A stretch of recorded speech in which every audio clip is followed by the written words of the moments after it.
Good night, alternate viewers. Um, Hope all is well. Good evening to you, and welcome to this evening's special edition of Alternate Views. My name is Stuart. I'll be your host this evening, and welcome to the show. I want to say how happy I am to see all of you on this evening on a special edition of Alternate Views.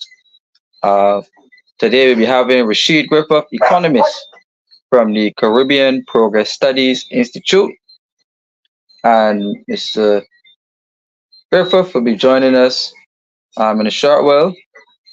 But as for the meantime, welcome to you all, alternate viewers, on a special Tuesday. We usually broadcast on Thursdays. However, we had such an important discussion to have tonight, and therefore we uh, have taken the privilege of streaming Tuesday, which is a day we don't usually stream anything. But good evening to you all, and welcome to Alternate Views. As was said earlier, we are having a special discussion tonight. We'll be discussing the Pan-African payment system.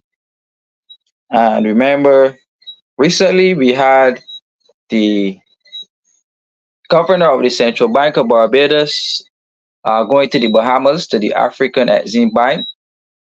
And part of that discussions, or part of those discussions, were a payment system which involves moving away from the US dollar as the predominant currency of trade in Barbados.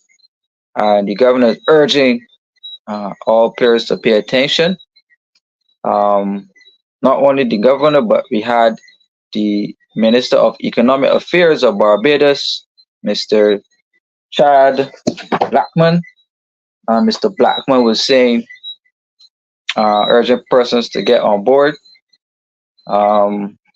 So tonight we'll be having a discussion to expound upon this national payment system and what it means for Barbados, what it means for small island developing states, and you have definitely an alternate understanding of what was presented by the officials. Therefore, alternate views will provide that information for you tonight. However, let us welcome you to the show. Let me give you a good sighting of alternate views, the book. For those persons who say that they have not seen it, here is it, A Living Color. Alternate Views by Stuart. This is my book here. This is what inspired this show. This is what inspired all of the publications that you see. And I just want to encourage you to purchase a copy of Alternate Views. If you have a copy already, read along. When you take quotes from it, bring quotes from it to the show, let us discuss. But Alternate Views, a publication on the Barbados economy between 2018 and 2022, extraordinary set of research and analysis of the Barbados economy to the point of a returned republic. So the book sets the scene for Barbados' plunge into the International Monetary Fund and the resultant economic programs which continue to impact on the small island of Barbados. So I want to encourage you all to seek out alternate views if you can, and let us have some good discussion around it. So let me acknowledge some of my early patrons. We had Square 4. Good night to Square 4. Good night to Lemuel Tull. Welcome. Good night to Tyrone Nurse. Welcome, Tyrone. Good night to Monica Aints. Welcome to you, Monica, Virtuous Queen. Thank you for tuning in. Anika Hope, welcome. And Anika Hope is hashtagging corruption, global news, global governments, CBS News, Caribbean News. Many hashtags for the news. Alternative Views is a trendsetter as it relates to economic information, and we are building nicely coming up in viewership. So let's not forget to like, let's not forget to share, let's not forget to uh, evolve others, because this is a sharing discussion. Good night to Romeo Hinkson. Welcome, Romeo, to Alternate Views. I want to say how happy I am to see Romeo. Thank you for tuning in. This is Heath. Thank you very much, Heath. Good evening to you. Thank you very much, Heath, for tuning in to the show. So, as was advertised, we are discussing tonight the national or the Pan African payment system. Trying to get the literature up here and running, and give our guests some time to come on to the program. He'll be coming on in a matter of minutes. So just give him a time to come in. And in the meantime, we would try to have some initial discussions so that we can join in the conversation along the way.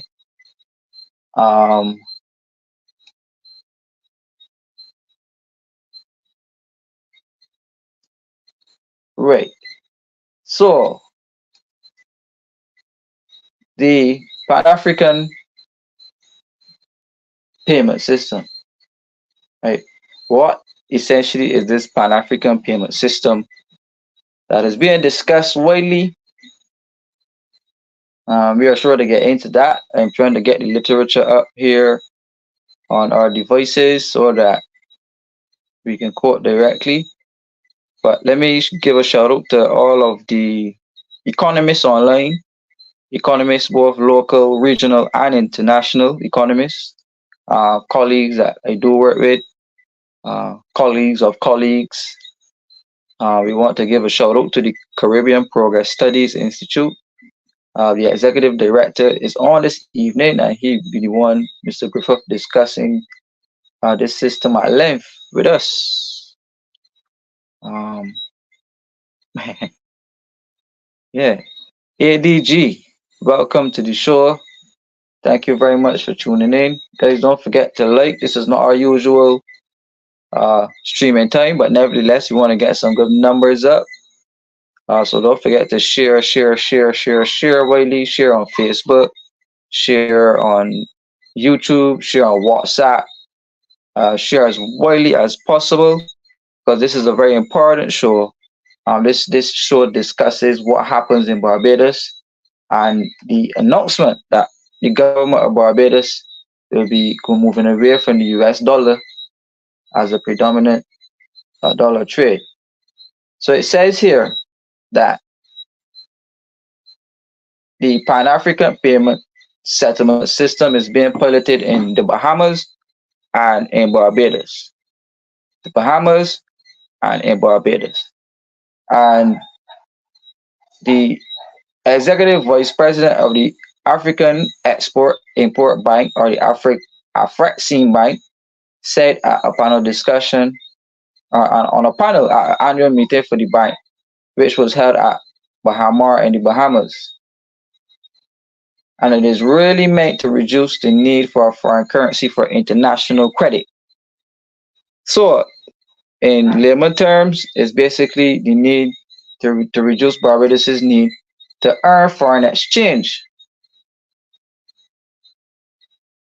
or earn the US dollar to gain international credit.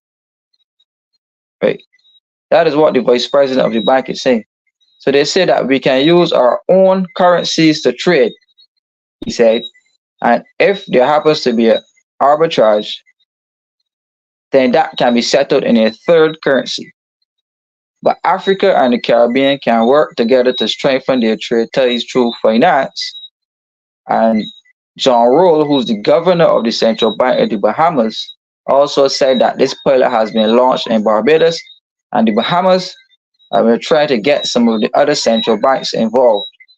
He says that we're going to go through the same experience of understanding the multilateral settlement process, and expected that once Bahamas and Barbados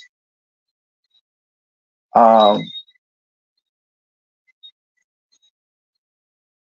that once Bahamas and Barbados gets on the way, oh, it's expected that once Bahamas and Barbados move through the human resource issue, we're introducing the system that more central banks will feel comfortable with the success of this project and move forward towards general acceptance of it. And we have rolled it out at a number of central banks on the continent, and we have set up fintechs and payment platforms on the continent, meaning Africa.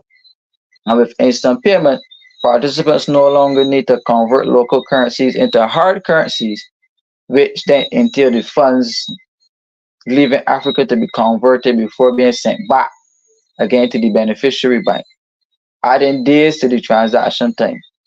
In addition, compliance, legal, and sanction checks are performed instantly within the system, and near instant payments processed within 120 seconds. So the US dollar will always be there, the euro will always be there, but does it make sense that neighbors need to have the US dollar in order to trade amongst themselves? It really doesn't make sense. Africa is 55 countries, we buy from each other. There is demand for the same currency locally in Nigeria, and to go to Ethiopia to buy, and then go to Egypt, and then we'll go to Ghana, and then to Zimbabwe. It just doesn't make sense for them. So that is the genesis of this. That is the genesis of discussion. We are having a bit of a. I need to. Let me. Yes, Gilbert, the US dollar is no longer the petrodollar. That is almost, well, interesting. I won't say that it still is though. I saw a excerpt today about the Saudi Arabia is not renewing some arrangement that the US had with Saudi. I saw that. However, with our guest tonight, he be able to explain to us thoroughly in detail. Now, when I was at university, we had a question from our professor, and he spoke about central banking and something called real-time settlement systems, which settle transactions instantly. And this is what this system spoke about. So it's called RTGS, I believe. Right? So these real-time gross settlement systems, right, are the way the world is trending. So as opposed to going through the US dollar as being discussed here, these real-time settlement systems would create transactions instantly or facilitate transactions instantly, right? There has been a lot of discussion about that while I was at university. Yes, it occurred, and I could say categorically that there is some benefits to a real time, like going to the central bank to do transactions. Could be a bit tedious. Any person who's had to wire foreign exchange in and out of Barbados could tell you about the hardships, right? The hardships associated with getting foreign exchange in and out of Barbados. Now, the African market, which was discussed by the vice president of the African Exim Bank, they said it was 55 countries. And Barbados is now seeking to ramp up its relationships with the African Union, and therefore there will be a lot of scope for African investment. However, based off the emergence of BRICS and based off the emergence of new currencies also, the emergence of new currencies are attempting to sidestep the US dollar. One, I realize that Russia has done it in a bid to soften the impact of sanctions on an economy. So you remember, Cuba is a sanctioned economy. We see in Guyana, a member of the Guyanese population was sanctioned by the US State Department. And we also see countries continue to be on specific hardcore sanction lists. And then you see countries, this is more European, now, on the Financial Action Task Force blacklist. So remember, Barbados is always blacklisted for money laundering, right? So a lot of these things have origins, It doesn't just happen just like that. So we're hoping that we could get some deeper understanding for you guys tonight from the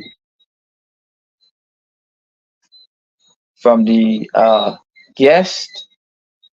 He is having a bit of a challenge trying to get in, but we're trying to work.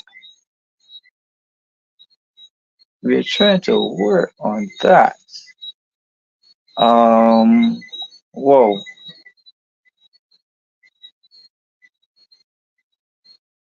Just give me 1 second, guys. Let me try to get our guest in. We're having a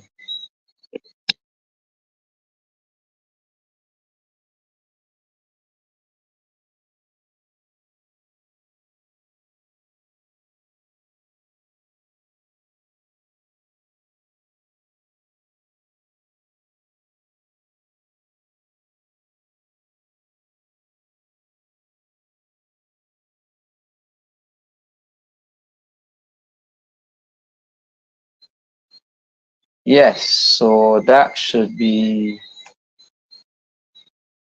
that. Right. So we should be back up and fully functional now. We are trying to get our guest in, but he's having a bit of a challenge technically. This is technology, so you do know how these things work. But nevertheless, let us push through. Uh, as was said, our guest tonight is Mr. RASHEED Griffith, the Executive Director of the Caribbean Progress Studies Institute, and he be on very soon, as soon as the technology allows him in to discuss this topic with you tonight. But let me take some comments in the meantime. Saw some additional persons coming in. Judith Ann, good night to you. She's saying good night, everyone. Gal Biz, good night to you. Sir Alfred Benjamin, I haven't seen Sir Alfred in a while, so thank you, Sir Alfred, for coming on. Uh, Tyrone is saying Africa is moving towards one central currency. This was mentioned in Burkina Faso. Galbus is saying that 7-year contract between Saudi and I suppose America was not renewed. On behalf of Range Right, tuning in all the way from Philadelphia and locally from the city of Bridgetown. Hey, so welcome on Range Right, welcome on Marcia. Good evening to you and all of the alternate viewers. Thank you for coming.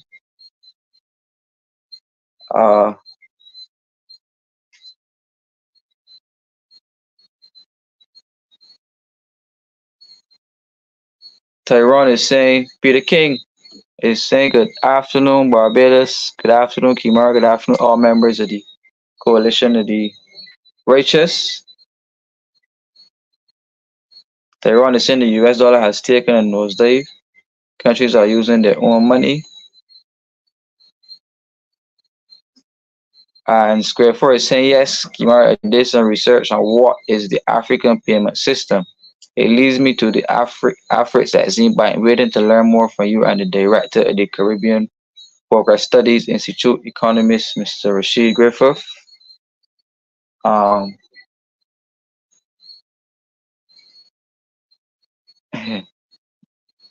Says Square 4 is saying Russia don't care about the US sanctions. Putin always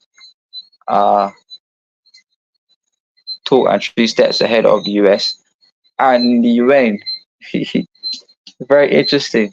The audience seems to have a high level of confidence in Putin, and the audience seems to have a very low support for America and how the Americans are practicing their politics nowadays. So that's a very interesting dynamic where persons will show more confidence in Russia and the management of the Russian economy as opposed to the management of the American economy. I remember America dominated the narrative most of the time when it comes to geopolitics, but it's a very interesting occurrence where Russia is taking a foothold in the minds of people in the Caribbean. That's a very, very, very interesting observation. Uh, but nevertheless, I think I am seeing our guest. I don't see his camera on, so I'm going to give him a second to get himself up and running. But he's here, ladies and gentlemen. So we will try to get him up and fully functional in a minute, so that he can speak to us this evening on this important issue of the African payment system. What does African payment system means for Barbados? What does African payment system means for the region? And what is this fintech? What is fintech? What is financial technology? What does it mean for Barbados? What is this thing about the metaverse? What's this thing about the digital economy? What's this thing about digital payments, digital currencies? And Barbados attempting to forge ahead in this digital world, but the people are normally much the wiser as to what it really is. So tonight we have taken the time to we've taken the time to explain. Well, but we're having we're having a little bit of technical difficulties with the guest.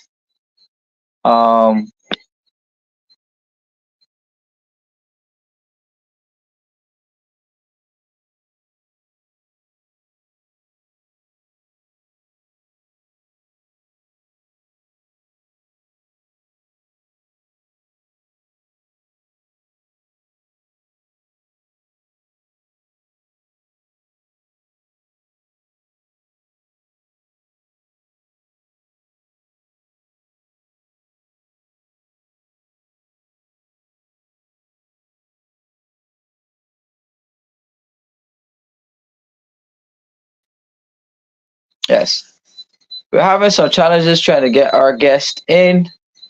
He is not connected to the system, so we're going to try. We're going to keep trying, but in the meantime, let us continue this discussion briefly until we get him in here. But we were discussing the Pan-African payment system. We were discussing what was being said at the meeting of the African Exim Bank in the Bahamas. And initially, we started by saying that the pilot project of this African payment system is started in Barbados and started in the Bahamas. And the African countries who trade amongst themselves, there's this logic that the African countries should not be using the US dollar. Well, they're being next door to each other. So different payment systems, these financial technologies are emerging. Instant payment, instant transaction. Our central bank of Barbados wants to go that way, and the African Exim Bank is investing in Barbados as a means to reduce the need for foreign currency for international credit. Let's observe a few things. The Barbados economy is in need of additional foreign exchange. At this time, we have borrowed extensively from the IMF. We are $759 million indebted to the IMF. What we owe to the IMF today, we owe the IDB over 1 billion. We owe the CDB 444 million. And these are loans that need to be repaid in US dollars. So my thinking should be that Barbados should be seeking means and ways to pursue additional US dollars, trying to increase US dollar transactions, because the higher volume of US dollar transactions increases your probability of earning more foreign exchange. And Barbados is thirsting for foreign exchange. All of our transactions done internationally are done via foreign exchange, right? Are done via foreign exchange. So what logic would it make to any reasonable person to believe that it is plausible indeed for Barbados, a country that has almost zero, very little uh, African market penetration in Barbados, which meaning that we don't get majority of our raw materials from Africa. We don't get majority of our tourists. We hardly get any income from trade with Africa, Barbados specifically, hardly, right? So when we open up a new payment system to allow us to do transactions with the African nation, which is, I don't oppose working with the African nations, but we just specifically looking at this thing. When you open it up, like, you don't have to create a new wave, a new set of industries. You have to develop growth areas, right? So far, the investments from the African Exim Bank, as you've seen, came in the form of hotel investment, right? That is the same type of old traditional monocrop economy. Pump the money in tourism, tourism, tourism, tourism, tourism. Right. So where the government of Barbados was reluctant to invest money in the Hyatt Hotel, its own money, and part of the reason could be that the government is in the IMF program, so the IMF frown upon the government directly building a hotel. And you were hard pressed again. Other investors, meaning the commercial banks locally, may not have wanted to invest. The regional banks may not have wanted to invest. And hardly or well, any of the traditional investment banks around the world wanted to invest in the Hyatt. So the African Exim Bank is investing, providing the financing to build the Hyatt. Right? So that type of trade would benefit the investor, right? Because he's not allowed to build a hotel. But if we go by what the government is saying, the financing and the building the hotel should be in African currency and not US dollars, right? But the investment is still noted in US dollars. So the Barbados economy, economy that is pegged to the US dollar, you hear what I'm saying? The Barbados economy is pegged to the US dollar.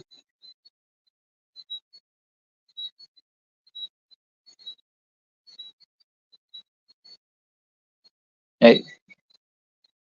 How do you transform an economy that's pegged to US dollar, and the ministers of finance, the prime ministers, all were proud of that US dollar peg? But here we have a modern day economics minister in Mr. Blackman, who's the Minister of Economics Affairs, and the governor of the Central Bank of Barbados, proudly stating that they want to bring a system to Barbados to move away from US dollars, a country that is pegged to the US dollar. So that will say to me that there's a move afoot to remove the currency peg, the 2-to-1 currency peg that Barbados has, if the ministers of economic affairs and the spokespersons for the Ministry of Finance are openly saying that they celebrate a move to bring a payment system that will give Barbados more leeway in moving away from US dollar transactions, a country that is pegged to the US dollar. So what do you think, alternate viewers? What do you think? Do you think that my logic is reasonable? Do you see the correlation between the points that I just made and the difference of what is reality? So the reality is a country, Barbados, that is pegged to the US dollar 2 to 1 is seeking to move in the direction of a payment system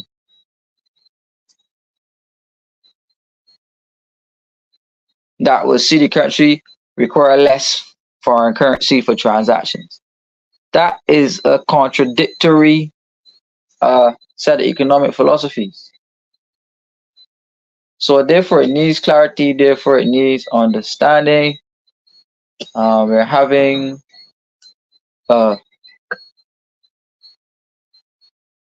our guest is having some challenges getting onto the program.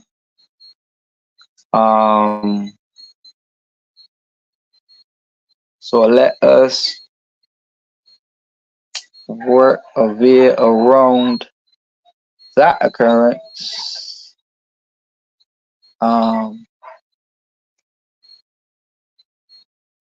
Let us work a way around that occurrence because he's having some challenges.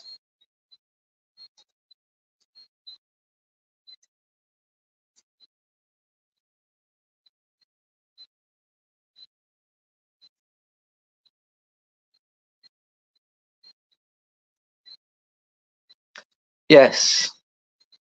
No. I want to hear your feedback, viewers, on how does that statement resonate with you, right? How does that statement resonate with you?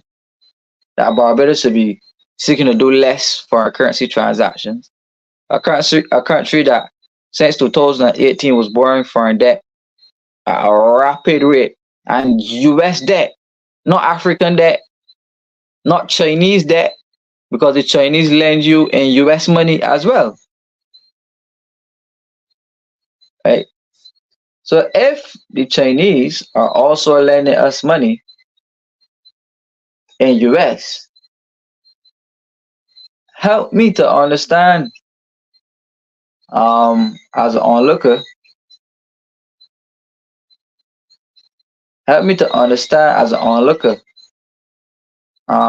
why does it sound like a contradictory thing? No, I'm trying to get another article here, and this is from the Minister of Economic Affairs, and to quote exactly what the Minister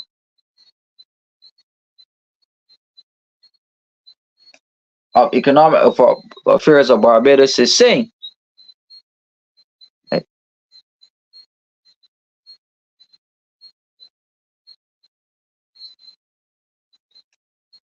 So the Minister for Economic Affairs in Barbados, Mr. Blackman, right? Mr. Blackman is telling the world to trade in their own currencies. Right? Trade in their own currencies. Repeat that. The Minister for Economic Affairs of Barbados is telling countries to trade in their own currencies. Right? So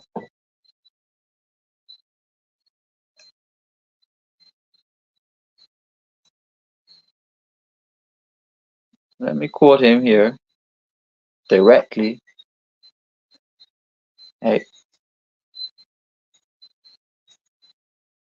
Minister in the Ministry of Economic Affairs and Investment, Chad Blackman, has proposed that African and Caribbean nations trade among themselves using their own currencies.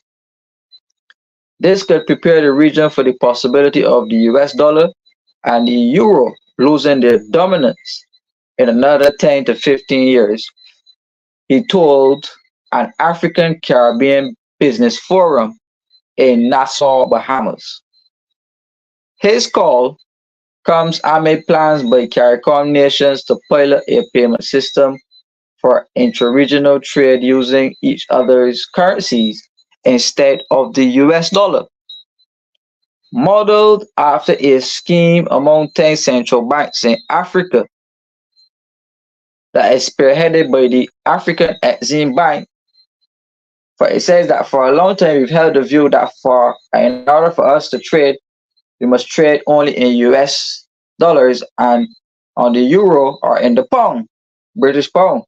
And while this is potentially controversial, I think we must also look at trading amongst ourselves in our own currencies. Blackman said, noting that this lends credibility to those markets where the currencies are. He continued, when you look at the current global political, geopolitical shifts taking place in the world, says, I'm no prophet, but I believe that within the next 10 to 15 years, a number of currencies that we are now looking to may not be in the same position that they are today.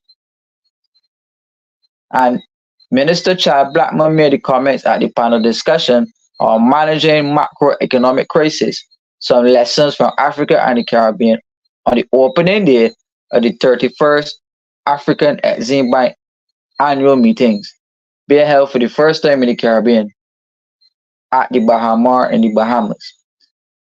So they say here, and I'm quoting, so the question is, how do we prepare ourselves for that eventuality and that shift which will take place?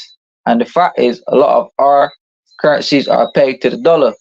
So for example, conversations must now be had not just at the domestic level, but also between the Caribbean and Africa, looking at perhaps a basket of currencies that we should actually start to look at that can anchor our monetary policies. Blackman also took the opportunity to call for the continued look at the reform of the international financial architecture, and he further contended that at the time,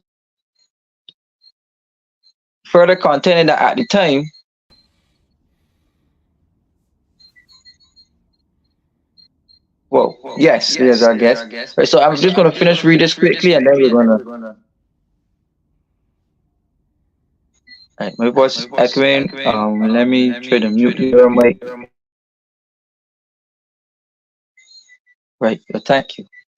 Right. So he said that he further contended that the time had come for Africa and the Caribbean to look to credit rating agencies created by the global south, noting that the credit rating agencies that we all look to in the world as we speak were not created by us or in our image. So he criticizes the credit rating agencies at the end of his uh, talk, where she said that the currencies in the world need to trade in their own currencies, and he's saying that to Africa and to the Caribbean. But our guest is here. We had a good run up so far. Let us welcome Mr. Rasheed Griffith to the program. Mr. Griffith is the Executive Director of the Caribbean Progress Studies Institute, and we're not going to delay because we had some challenges getting him in. So let us welcome Mr. Griffith to the show. Mr. Griffith, good evening. How are you doing? He is streaming live from Argentina, I believe. Yes, that's correct. Yes, so we have guests from Argentina. You know, the last time he was here, he was in Spain. Yep. So he's a very well traveled and versed economist, and he's welcome to the program. So welcome, sir. Hi, Kimar. How are you doing? I am fine. The road is yours. So, where should we start with this? Yeah. Um, let's mute your mic for one. But don't worry, I did it. Now, I started the program speaking about the national payment system, and we spoke specifically about the Pan African payment system that is being proposed by the African region, being facilitated and financed by the African Exim Bank, and the comments made by the governor of the Central Bank of Barbados and other governors of the Central Bank of the Bahamas as well, and lately the Minister of Economic Affairs of Barbados also made a comment suggesting that we should trade in our own currencies, and this national payment system essentially is there to reduce the need for foreign currency to increase international credit.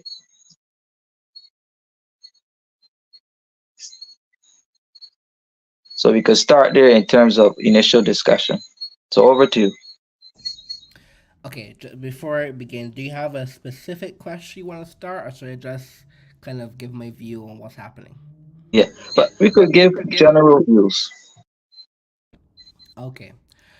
So, in general, this idea of a payment system, even in Africa, and we have discussed the Caribbean in particular, but a payment system in Africa also actually makes very little sense.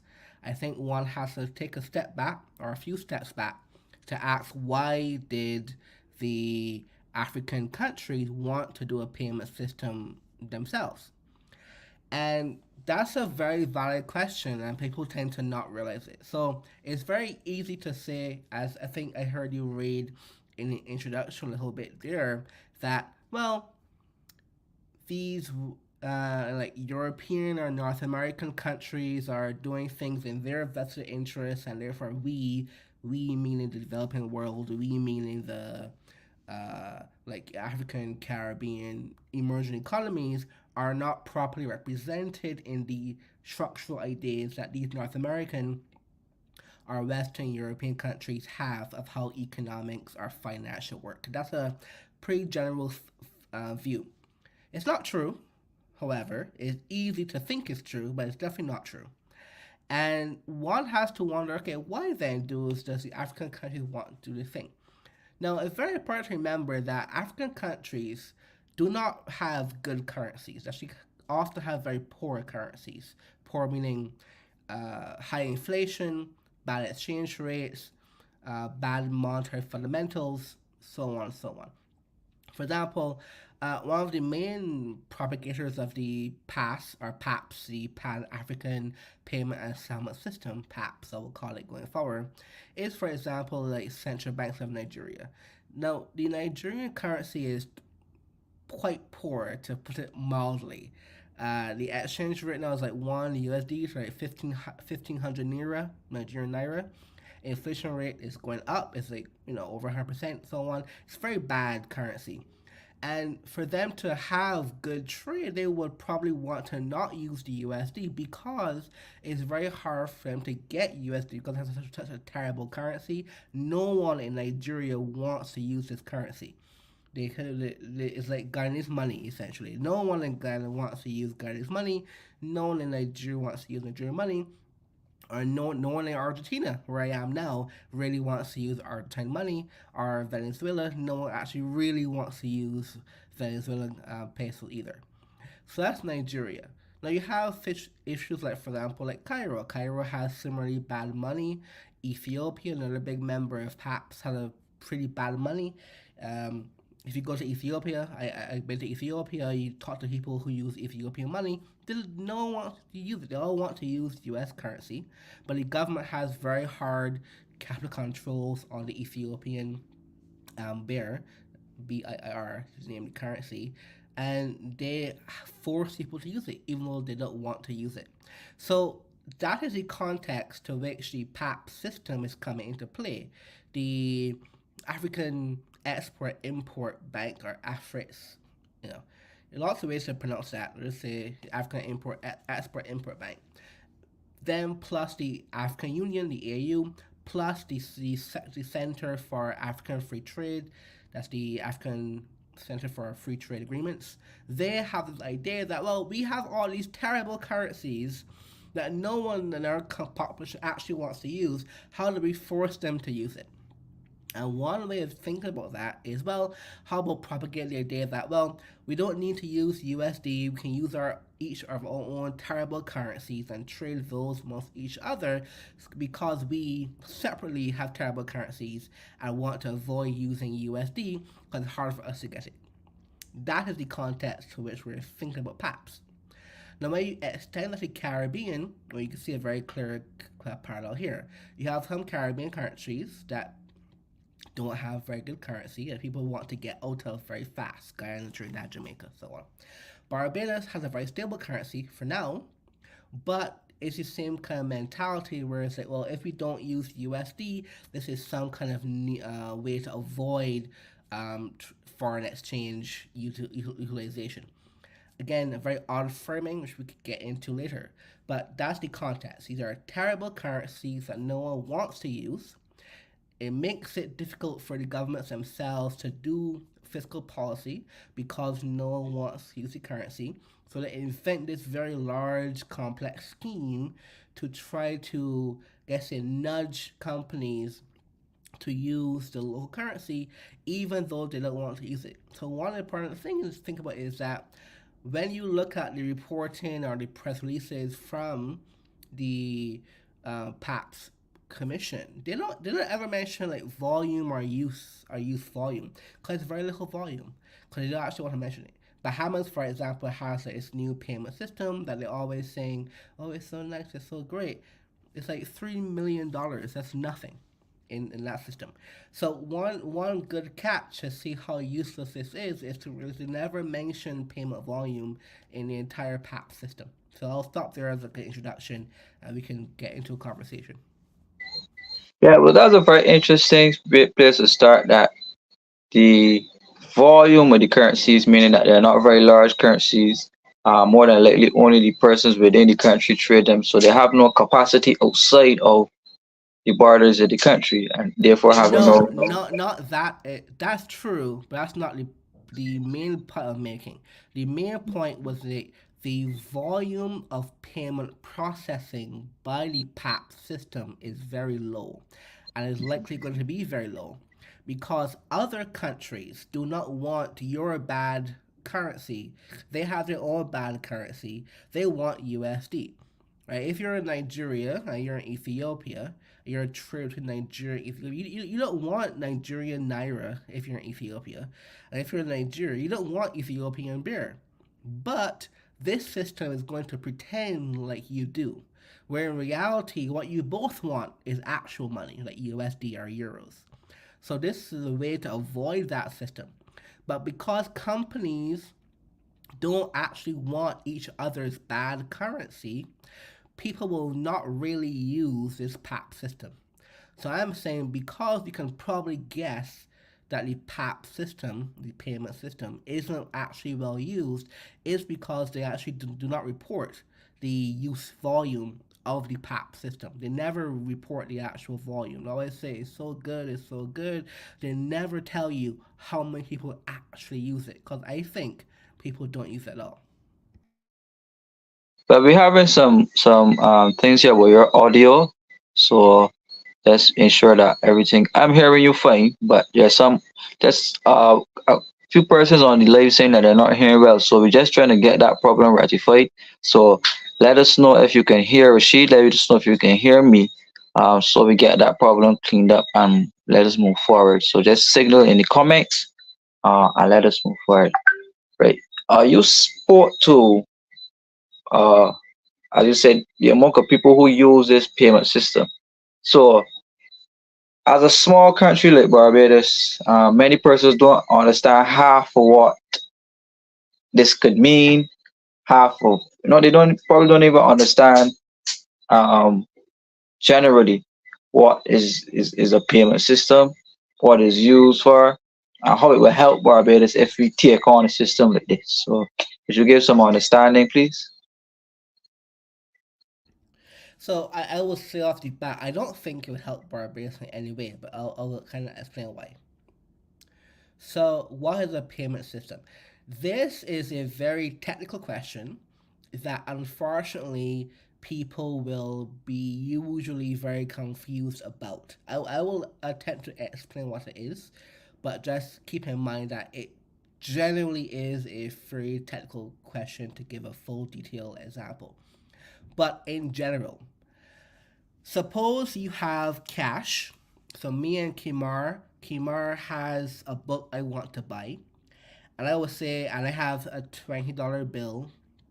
I don't have an actual bill right now. Suppose I give Kimar here. This you said your book costs $20. I pay you with a bill that worth $20, and you give me the book. Done. The economic interaction is done. Hand to hand, book to book, cash done. That is not what happens so simply when you have a debit card, credit card, or a bank to bank transfer. It's not that simple. People assume, actually, I'm not sure to be clear what people actually do assume. I don't think people really think about this in any real way. If, however, Kimar says, okay, I have a book, you want to buy a book. I have a book here. Kimar says, here, I'm going to sell this book. They cost $20. Okay, I want to buy it. I don't have cash. So what I will do, I will send you a bank transfer from my bank to your bank. That's the idea. Now, let's say I use CIBC, I use Republic Bank. We're both in Barbados. Let's start there. What happens? I initiate a transfer from my CIBC account, $20. I'll say send this money to Kimar at Republic Bank. And the idea is that what happens here? I send an instruction to the CIBC software, and then what happens is this. Since it's a different bank, something has to happen in between to move the money from my CIBC account to Kimar's Republic Bank account. So if you think about the diagram, the instruction comes from me, from my phone, to CIBC.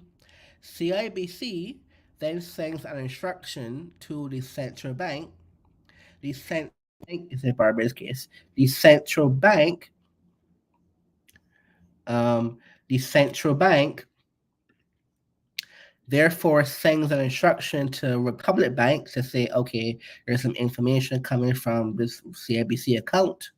And then Republic Bank sends the information to Kimar's bank account in their system and say, here, you have some $20. So for me to do a simple $20 transaction from one bank in Barbados to another bank in Barbados, the central bank is involved. The central bank is involved because of this thing called an automatic clearinghouse or payment system that all the commercial banks are attached to. And that's how information flows in the Barbados economy when it comes to payments via the central bank payment system. Now, that's pretty complicated, but imagine if now they're not the same country. So let's say I'm here in Argentina, Kimar's in Barbados. And I want to send some money from Argentina to Kimar. So there's not only two people involved, there's also two countries involved, there are two banks, but also two central banks. Called the Central Bank of Argentina and the Central Bank of Barbados. They have to all communicate via the commercial banks. In theory, here's the king. No, in theory, if there was a single payment system that connected all the banks together, then it would be a much simpler, much faster process. So, for example, in Europe, where I live in Spain, if you want to send money from Spain to Germany, you can do that in 2 seconds very quickly because all the European there's only one European central bank, but let's say all the European countries are all connected to a single payment system called Target 2. So all the payments that flows the entire European Union, the Eurozone, European currency zone, all flow through the same software, and therefore payments are very easy to route in many European countries. Now, Africa does not have this system. They want to build a system called here the PAPS, Pan-African payment and settlement system because they think that, similar to Europe, all African countries, or most of them, should be connected to one payment software. And similarly, Caribbean, all Caribbean countries should be also connected to one payment software. Problem comes in, of course, that Africa doesn't have one currency. Caribbean doesn't have one currency. But European Union, the Eurozone, has one currency. Or in the US, all those US states have one currency. So they're trying to mimic a system that has one currency, but in Africa they have 50 some currencies, and in Caribbean there are over 11 currencies, depending on how you count them. So there's where this system becomes a lot more complicated when it comes to accounting and so on. So that's what a payment system is. It's a software tool that allows countries allows anyone, but in this case, a cross-border payment system, allows countries to coordinate the payment information that is generated from their own consumers and other consumers to properly coordinate the payment and settlement. Settlement just means the money goes from one account to another account. That's what it means.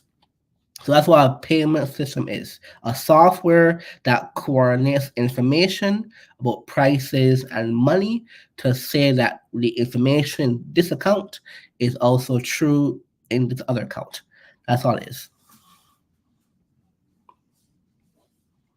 So you said quite a bit in terms of explaining what the payment is, right? We also explained that Africa has 50 something currencies. We explained that Europe has one currency and that therefore that gives them strength. It also speaks to Europe's political system being more structured and kind of works better, or is a better bureaucratic system, um, as opposed to the political system of the African states. Right? So that leads to my next question. Right? How structured is the Caribbean and how structured is Africa? Because I read something earlier speaking about the human resource aspect, and the governor of the central bank of the Bahamas said that the two test pilot programs were started in Bahamas and Barbados, that they need to work out the human resource issues behind a system like this. So structurally, how prepared is the Caribbean and how prepared is Africa to take on a system that could rival the European system? It's nothing to do with rivaling, right? They just want a system that they can pay less money for economic transactions. So it's not rivaling anything. Now, it's odd in some ways because you mentioned human resources and so on. It's not a very human resource intensive system. It's just a very basic software. Basic. I use the word basic loosely. It's not, of course, basic. It's just software. You don't need that many people to do it. The problem is you don't have any demand for it. This is a system where people pretend there is demand, but people don't want to use it. So I'm sure you guys have heard about the digital currencies, like central bank digital currency ideas. Like a couple Caribbean countries have it, Bahamas, Jamaica, Eastern Caribbean. No one uses those things because there is no demand. So the central bank can create it, which they did in the Bahamas, for example. They created a thing called the sand dollar. It's a digital currency in the Bahamas, and it has less than $3 million in the entire platform. In the Eastern Caribbean, last winter was less than $50,000. No one uses it. So the central bank can create something that doesn't mean it's useful. So in this case, is one more example where you can create some payment system that don't mean people actually want to use it. So that's the big distinction. People assume because the central bank is doing it means there is some demand for it, but that's not true. Because if you're selling something to someone in Trinidad, you probably want to actually sell it in US dollars because you don't really have a use for Trinidadian currency as a business in Barbados. So you don't get much benefit from selling things in Jamaican currency or Guyanese currency.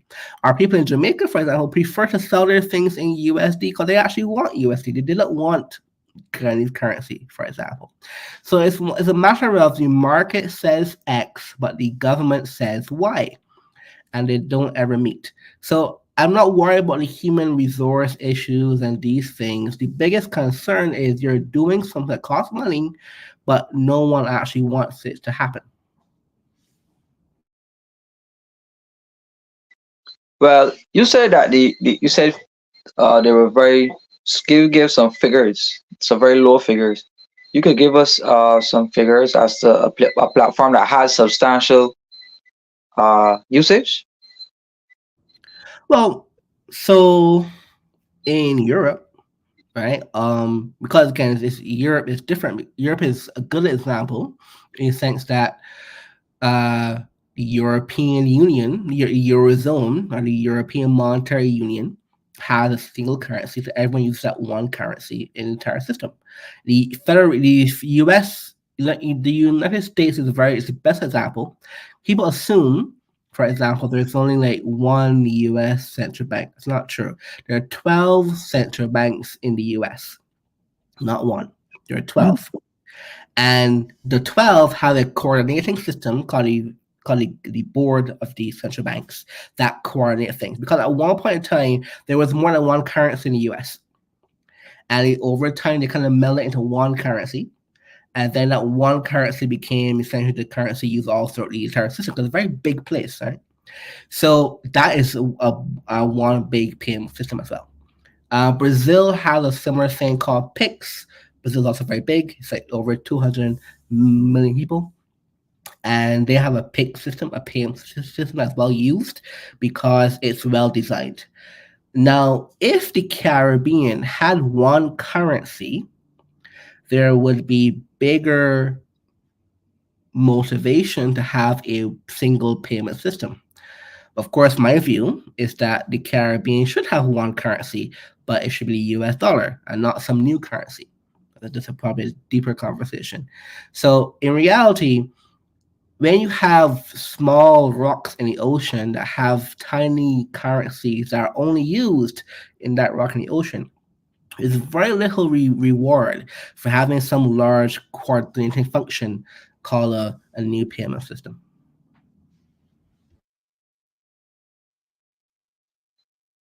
Well, that is very, very, very interesting to say the least. Um, I've always found the Caribbean currency system to be very interesting.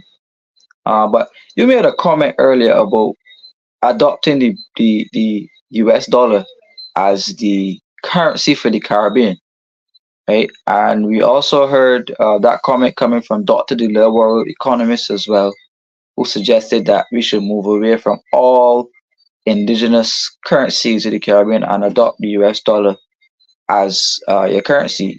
So you have in the Caribbean the EC dollar, we have the Barbados dollar, the Bahamian dollar, the Guyanese, the TT, the Trini.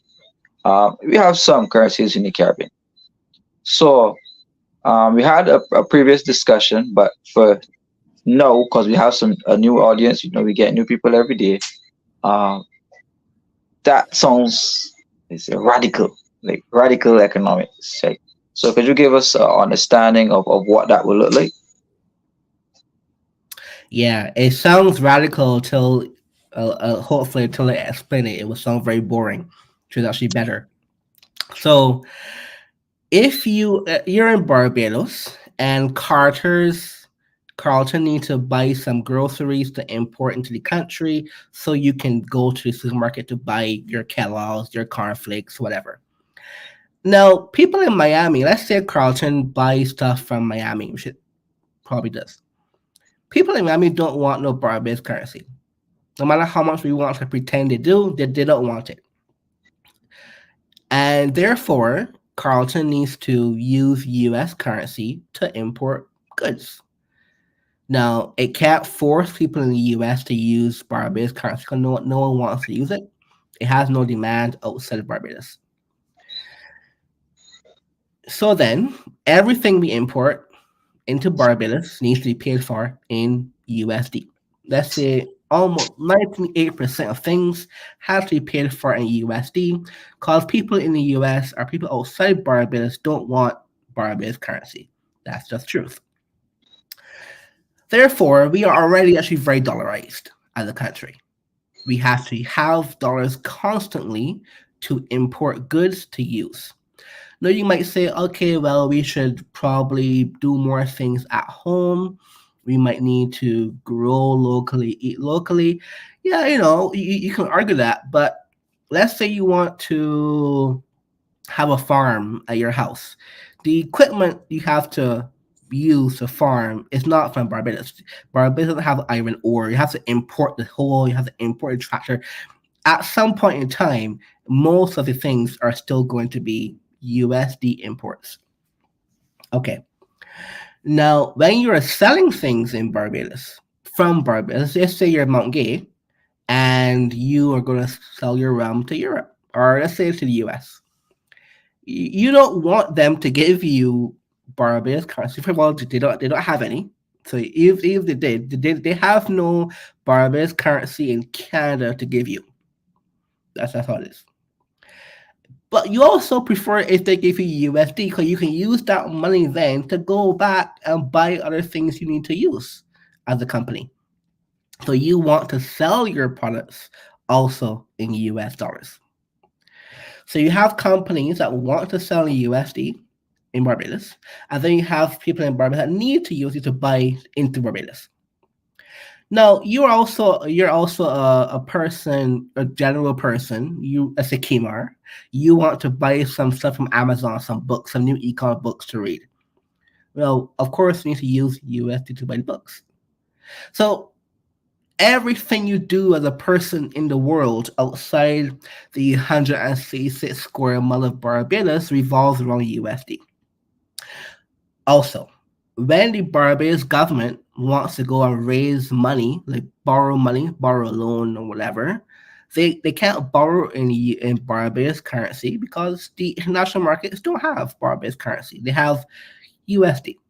So they borrow the money in USD because also they need to borrow USD because they want to use that money to buy new things for the country, right? So you need USD anyway. So the idea that we are going from, in my view, we're not going from 0% USD to 100% USD. We're going from 80% USD to 100% USD. Because every institution, except normal human beings in Barbados, already are dollarized. The essentially it's like all the benefit dollarization goes to corporations, goes to government, but you normal Barbadians can't get the benefit dollarization. You have to pay extra fees on your credit card. You gotta pay extra tax to buy Amazon. You don't get the benefit dollarization only companies and government does. That's not fair, right? People should also have the benefit dollarization. And that's what I mean by the extra 20%. People in Barbados should be paying USD and all their accounting should be USD.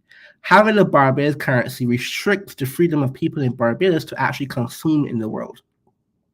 And it puts them at a greater risk because the government, which has happened many, many times, have inflated the money supply to a point that puts your savings, your pensions, everything at risk of collapse.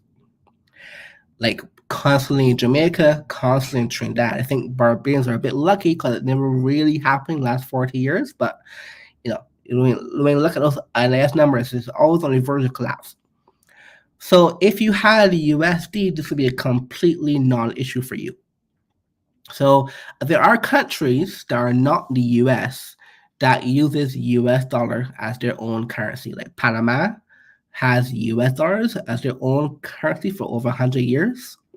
Ecuador, El Salvador has been only using USD since the early 2000s.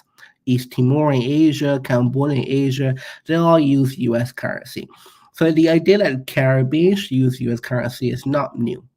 It's actually wouldn't be the first time either. Actually, British Virgin Islands in the Caribbean is already dollarized. They only have US dollars. So there are already some examples in the Caribbean even of people just using USD as the only currency. So it's not too radical idea. People think it is. But I always ask them, when you're traveling somewhere, what do? You try to go buy USD on the black market to one for your trip. Are you some older people? I think younger ones too, but definitely older people. Well, I know what I'm gonna save some money under my mattress, but in US. You got US, let me buy it from you and I'll keep it at my house. Everyone says that. So it's actually not radical. If you think of what you do in your daily life, it's a very normal, basic, boring thing to do. The problem is the government of Barbados don't want to do it because they then will be forced to actually try to keep taxes in order, to keep spending down, because they can't um, print money in the country to absolve themselves of the problems they're punishing the country under. It's also a benefit of dollarization. It forces the government to be a bit better when it comes to debt management.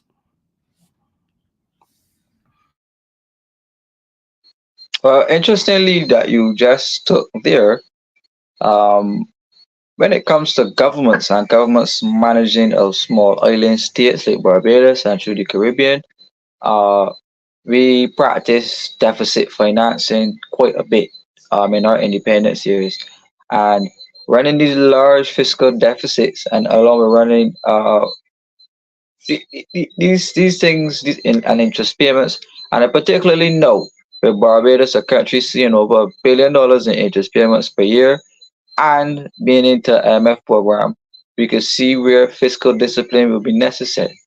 So, coming out of the IMF experience, can we use that opportunity to become more fiscally disciplined? And then when we achieve that discipline, would that lay a smoother transition over to dollarization, or is it just something that we should uh, go ahead with? Um, as I said, without taking the necessary disciplinary measures before we go. It's a good question. So here is something you might find shocking. Barbados can dollarize tomorrow. I mean, literally tomorrow, by the way. It could dollarize tomorrow. Uh, so there's nothing that needs to really fundamentally change to dollarize in the case of Barbados.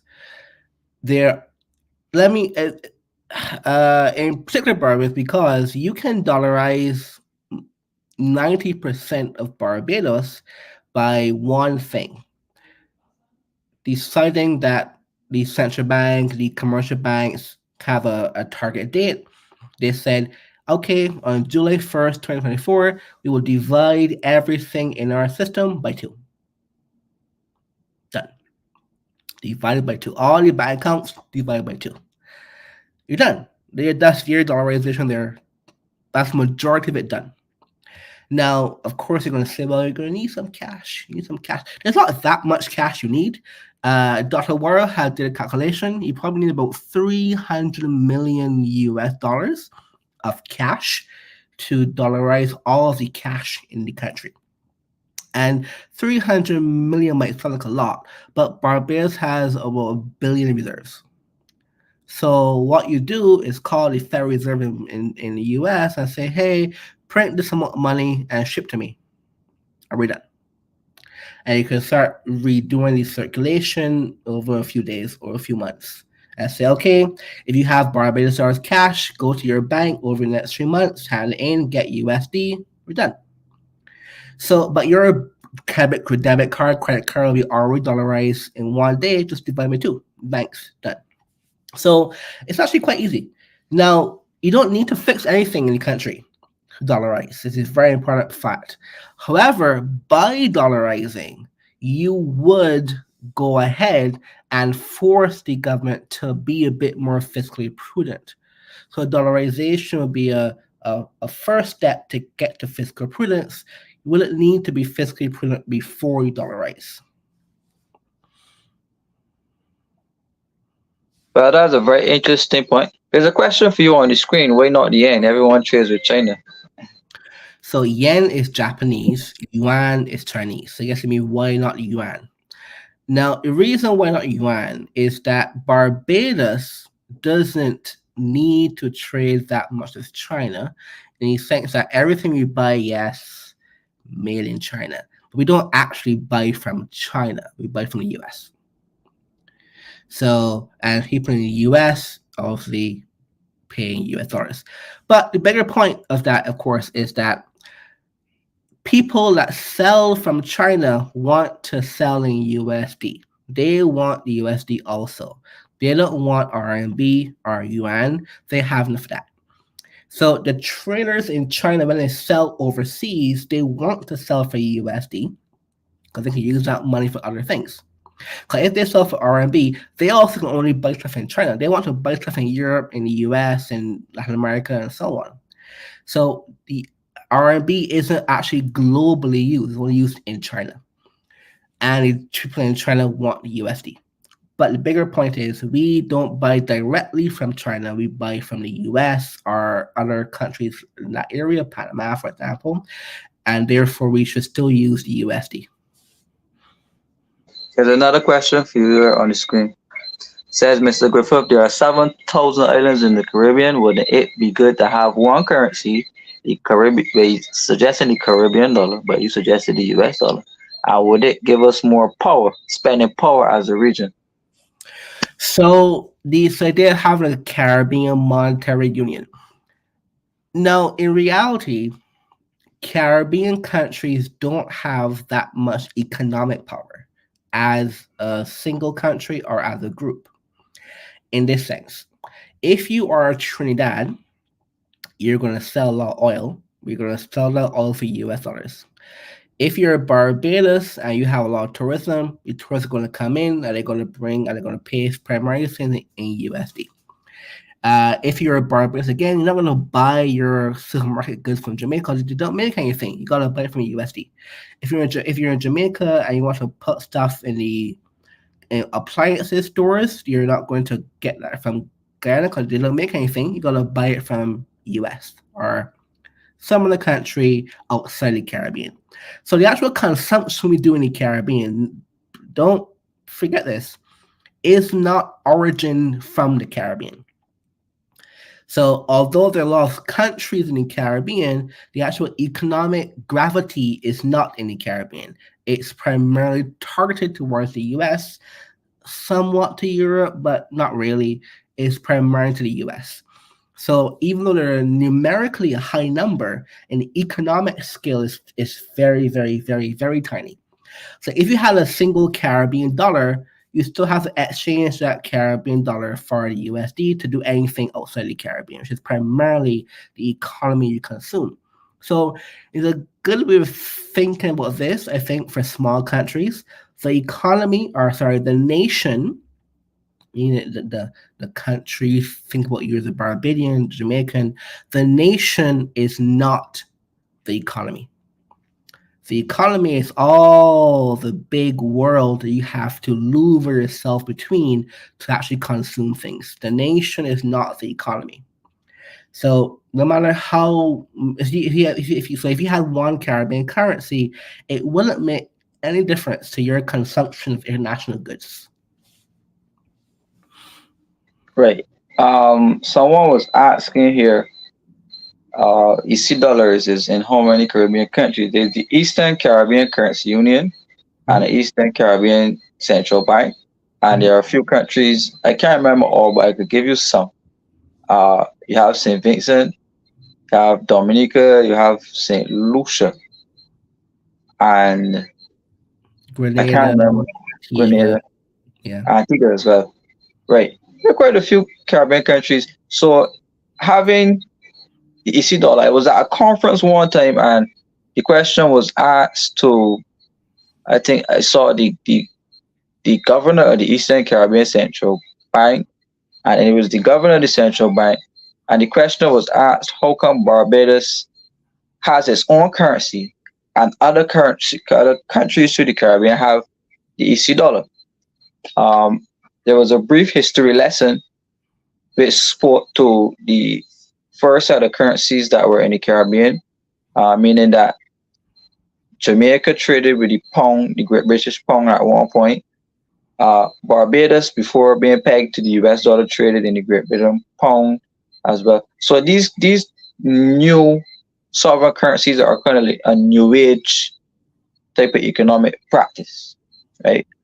Um, However, from listening to Rashid and from reading some of the concepts around dollarizing, uh, I am coming to the conclusion, and based off the indiscipline in Caribbean economies, running all the economic indicators out to what uh, high debt levels, monocrop economy, still focusing on one economic pillar as growth areas. And through the Caribbean, we have hardly been able to move from being consumers, as was said and suggested, to having more like a or having more access to productive capacities. But to gain access to that productive capacities, you need the foreign exchange, you need the foreign currency. So I was quite dumbfounded when we have, and I keep raising this problem I have. You have political people making announcements on economic policy of a country and rolling out structures and systems that they can't explain to the population. And then you leave persons like myself and you leave innocent people around the globe who have an interest in Barbados' affairs confused. Uh, so I have raised that challenge and I am advocating for not only political parties but those persons who have interest in these areas to put the correct spokespersons up front that data, which is most valuable in this day and age, could be true and thorough and transparent and understandable um, for the average man. There So, aren't any people to do this in the government. This pardon? is there are no people in the government administration that have any concrete views on economic policy or economics in general. There are no people in the Barbados media that have any remote views on economic policy at all.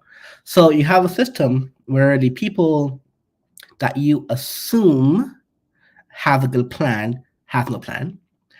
And also the people that should be talking about this journalist, they can't comprehend either. So that is why you have all these weird feedback loops in Barbados. I mean, Caribbean in general, but Barbados is particularly bad at it. Where, for example, even the uh, comments I've heard from the central bank governor have me questioning. See, an economist, he can't be saying these things as he's an economist. It's crazy to me. So the problem is that you are not going to get a thing you want because there's no one to provide it to you in the government in Barbados, especially the last 5 years. Well, that's very interesting. You will say that. Um, Pedro Gemma is saying very bold statement, Rashid, and I concur. Yeah, but I mean, I really think that the people of Barbados are losing confidence in not just as the media, the journalists, yes, but when it comes to thorough understandings and explanations of economic policy from the government side, that's seriously lacking. The compound that when you have it lacking in also in the media, and then when you have a reluctance to comment from the universities, Oh, it's or terrible. It's terrible. I don't that part I don't understand. The people at UE are just absent, silent. It is ludicrous to me how they've allowed this to happen. But when the government is so all powerful, I guess they're a bit scared of saying the wrong thing. And in some ways that's true. I am not in Barbados, so I don't have any kind of qualms about saying what I actually believe about things, of course. But it really comes down to the point. I think, for example, in the announcement about the PAPS linking the Caribbean, for example, they mentioned something called the Bridgetown Initiative, Yeah. which is essentially is a large debt restructuring idea that was kind of being pushed by Motley and Prasad and the other gang of non-technical people about how to restructure the financial architecture of global markets. Again, this is the kind of thing that any rational thinking economist should be just laugh about. It is so ludicrous what they're proposing that the fact that has gotten so much traction shows you something really, really wrong in the world these days. Um, Essentially, this idea is that what you have something? Essentially, it's a very funny comment by Tom. Essentially, they want to say the international financial markets are unfair to small developing countries like Barbados. And how to correct that is to offer more money for cheaper rates of interest to small countries, and that's how you fix the problem. Of course, this it's all bullshit. Of course, right? Because in reality, it is the governments themselves that are borrowing money incorrectly, doing incorrect projects, and not actually having good audit trails of their money. So it's not. It's like saying, for example, Kimar, you go to a bank, you borrow some money, you go burn the money back at your house and say, "Hey, give me some more money. I'm poor." So exactly what you're saying. Mhm. But you hear it as some like magical, proud, new innovational policy. It's just BS.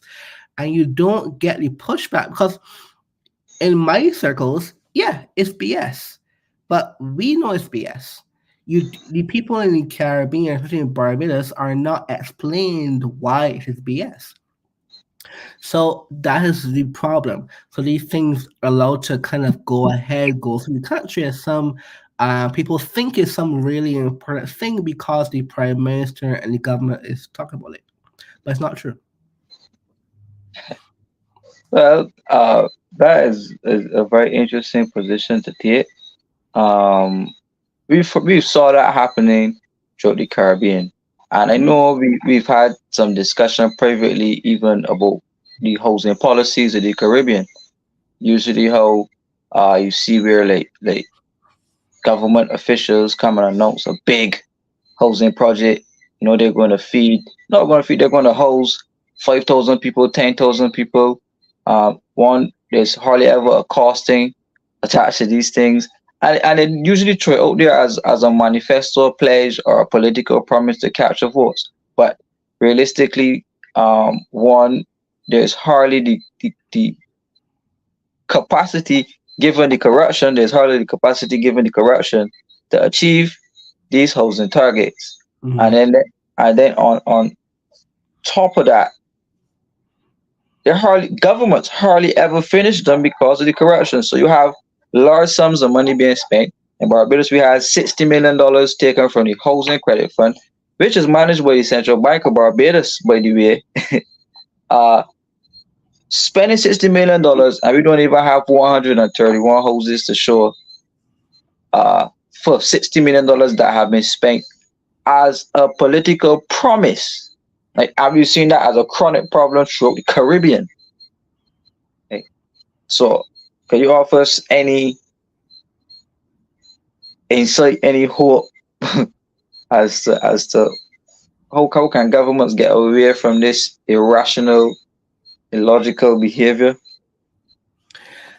Governments get away with what they are allowed to get away with. And usually, the way how one corrects that kind of poor government is to vote them out. However, you need to have an alternative to vote in to vote someone out. Unfortunately, the Caribbean has a weird problem where you might look at this problem and say, "Oh, it's not too bad an issue," but there is an issue. There is no ideology truly in the Caribbean political system, as in people don't think about the framework of which governance happens. um, it's very essentially technocratic. But I don't mean it in a good way, because usually technocratic is a good thing. In the Caribbean, it's not really a good thing, in the sense that you only vote for governments that just, I know, they say X, they say we will grow things this way, you will give you more pension and so on and so on. But they don't have any actual views of governance. They have no views on what makes a better life. They have no views on what like actual like supranational region globalization trends should look like. They have no real views on the way how migration could help local people in the economy. They have no views on why tax policy should be adjusted to meet modern criteria and people's actual needs in life. They have no views on how education policy actually make a workforce in 20 years and not just next year. So one of the things the Caribbean lacks is the ironically the lack of ideology. And that usually is not framed as a bad thing. Oftentimes, when you have too much ideology in a political system, kind of goes haywire. When you have, extreme Cuba on one side, for example, well, that's what extreme. I say it usually goes Cuban side. That's where ideology in the Caribbean goes to. But on the other side, you used to have like 1970s Tom Adams Barbados BLP ideology, which was actually a lot more feasible, a lot more rational, a lot more globalist in many ways. But because there's no position, these aren't topics or themes in elections anymore, right? If you listen, and I'm sure everyone here does, when you listen to when you read a political manifesto or listen to like a debate or something, it's always parochial topics, right?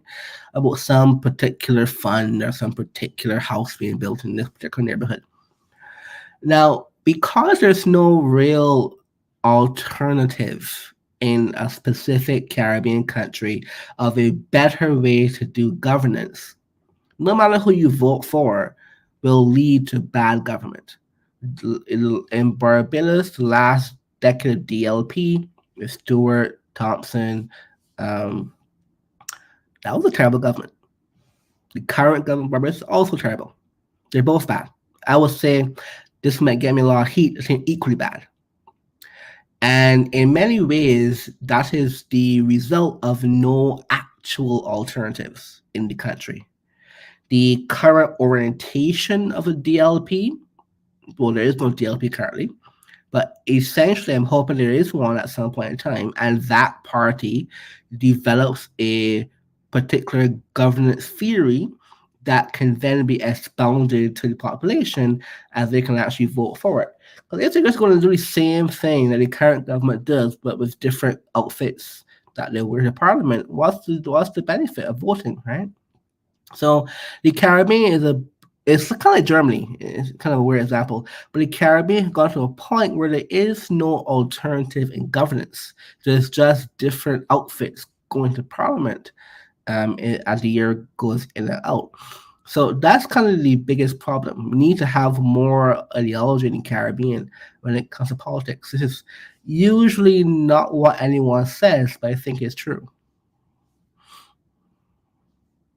But I am glad you just made those observations. Not many persons will be bold enough to say that both governments, BLP and DLP, were equally bad in terms of governance, in terms of management of the economy. Um, but you also made a point about philosophy, and I just wanted to make an observation and ask you if, in your estimation, if uh, during the period of 2008 to 18, um, we had the global economic recession. Well, 2008, sorry, in the early 2008, we had that global recession, right? Um, they had some very painful measures introduced in Barbados around 2010. We had increases in value-added tax. We had the elimination of like tax-free allowances for travel and entertainment. We had bus fares going up from 150 to $2. We had excise tax going up on gasoline. Um, we had fees put on at the university at that time. Uh, However, and then we had the sending home of 3,000 workers in December 2013. However, if you listen to the Prime Minister at the time, he was attempting to articulate that, they also printed money to keep the economy afloat excessively. And you made that point earlier in the show about monetary easing and governments abusing that power. So you had the printing of money at that time, and it was articulated both by the Minister of Finance and the Prime Minister that they were not interested in going the route of the IMF. So they wanted a more homegrown solution. Right? So they attempted specific corrective measures, put in some new taxation measures to try to increase revenues, while still trying to cut uh, wherever they could cut in terms of the sending homes level. But it almost seemed like it came for naught. And the former Prime Minister of UNAF, Professor of Economics, articulated that you were implementing painful measures in the country and for nothing.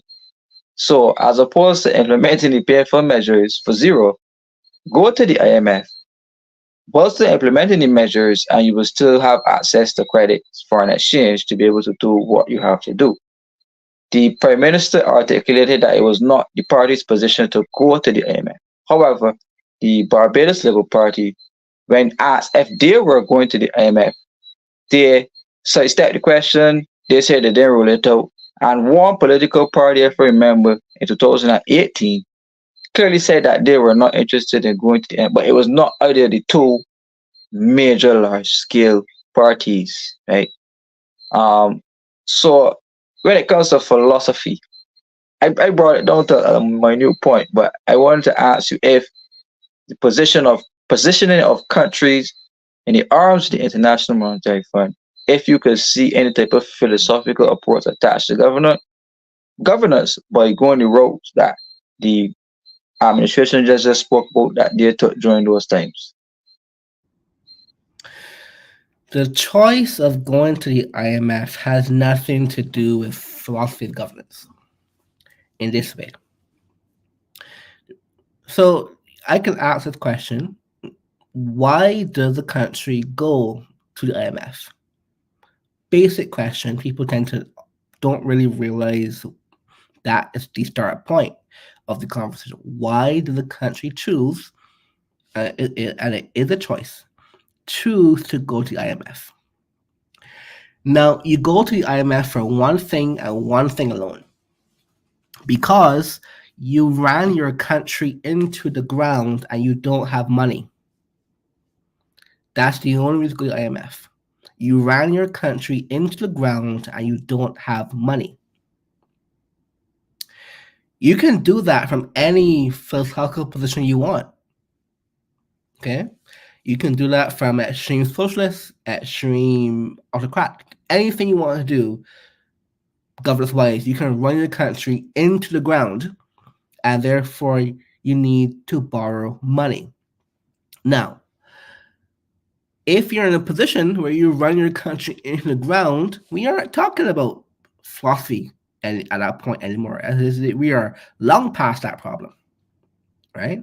We are in the point of you need to fix your economy. It's a technocratic problem at that point. Now, long before you get to that point, you have to discuss the philosophy. As long before these are points of IMF and bailouts and so on, as long before that.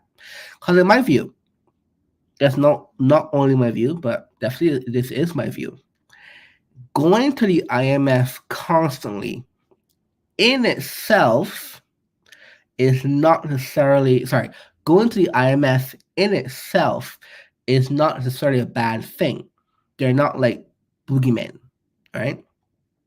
However, repeatedly going to the IMF is no fault of the IMF per se, it's a fault of the government of the country. Because you run the country into the ground and you cannot borrow money from anywhere else. So the IMF say, okay, we don't want you to collapse, so here's some money. That's the role of the IMF. It's the last resort, not the first resort. And I mentioned that point clearly because if you, for example, have a good business, you're running things well, but something hits you in the face, usually you could borrow money short term from a bank or something like that. That's usually how it works. And the bank say, okay, you're actually a good business. Here's some money. Give us back next year when you have good cash flow. But when you are a bad business, no bank is going to lend you money. So you go to loan shark, as the IMF in this case. Let's give an example. During COVID, exact same time, Bermuda borrowed or say raised $1 billion on normal capital markets by people saying, hey, Bermuda said, hey, we COVID kind of hard, we need to borrow some money. And people from across the world saying, here's some money, give us back this year. Because we believe that you can generate this money back very quickly after COVID's done, and therefore there'll be no problem. Here's some money. Barbados couldn't do that. We had to go to the IMF because no actual investors were willing to give us the money at the same time. So people didn't believe Barbados had the capacity to grow or to repay debt. So the only people willing to give the money was the IMF because that's their job. In dire distress, they'll give you money. So the philosophy is not at play at that point. It's at play long before that to avoid you coming to that point. And in Barbados, for example, the philosophy has always failed in the sense that no one really talks about growing the pie. It's always redistributing the size of the slice of the pie for different groups, not making the pie bigger. So, for example, you hear a lot about, okay, well, we need to, for example, you hear a lot about you need to increase taxes and this thing, or, um, the NAS is having a problem, still having a problem. But the reality is that no matter how much you increase taxes, and this government has shockingly increased taxes to a point where I cannot believe Barbadians aren't in streets complaining every hour. Like I go back there and say, like, this is what ham costs in Barbados. That's crazy. Anyway, you can't increase taxes all the time if you don't increase the tax base. Right? If you only have 10 people making $10, there's only so much you can increase that taxation to. If you instead have 10 people that let's say now have $100, yeah, maybe you can actually relatively get more money in income tax, right? But if you're not growing the economy, you can't get a better solution. What are you gonna do? Run the country into the ground again. So in Barbados, we have no emphasis on economic growth. It's only emphasis on redistributing already harsh tax money back to people. So, for example, the government has all of these things that it pays for: the hospital, the sanitation, the buses, the roads, the Barbados Business Council. Like, it's over 60 different state-owned enterprises in a small country like Barbados. The government isn't making any more money, but things are becoming more expensive. What are they going to do? Extract more money from the population as their only choice. So what happens? It puts more strain on UKMR, it puts more strain on companies like Carlton's to give the government more money just to function the same mediocre things they've been doing for the last 50 years. That's not sustainable. But there is no philosophical opposition to that policy because Barbadians hear things like grow the economy as some kind of American plot to take your life or something like that. It's kind of absurd at this point. If you don't have more companies paying higher wages for higher quality jobs, you're stuck in the position you're in right now. And the government's only choice is to tax you and therefore put more pressure on you. right? So, for example, the current administration put a tax on like Netflix and Amazon things and so on. That wasn't there before. That's a new tax. Why? Because they're trying their hardest to uh, take away as much as they can from your not increasing salary. And people think, oh, that's okay. This is going for a good cause. That's nonsense. So until you come to reorient your governance philosophy as saying, we actually need higher paying jobs by bigger international companies and more of them to have a growing economy, that's where you're going to have a position where you're going to say, okay, we're actually going towards a better alternative now. But that's not what you hear. Nothing you hear from DLP or BLP is anywhere near to that position. But it used to be decades ago. That's how the country government is now. But we've lost that completely. And no one's offering that view. Instead, you're going to hear things like the Bridgetown Initiative, which are all about saying, hey, I'm a crappy government. Give me more money anyway. Let's not have any more conversation. That's all you hear these days. That's not morally just for a population like ours that's gone through so much and can actually do a lot better for themselves if they're allowed to do it. But they're constrained by all these really harsh policies from the government. That's very interesting. You would segue into that conversation. So I am hoping that the requisite persons are listening. Take whatever strategy, advice, you heard it here, alternative views, implement it as necessary. But I know you said that we started off speaking a little bit about the IMF, and then you segue into your last point. I Mm-hmm. didn't want to ask. You said you spoke about crappy governments. I would not say governments that lack foresight, or it could just be purposely deceptive governments. Barbados signed on to two IMF programs, one Mm-hmm. in 2018, and then in quick succession we signed one in 2022. So that is two IMF programs in quick succession. And traditionally, when you saw that, that would be an indicator to show you that your economy was not necessarily performing as well as it should be. Hence the reason you had to seek the comforts of being in the confines of the program, right? Through that experience, Barbados was shocked with two stunning revelations.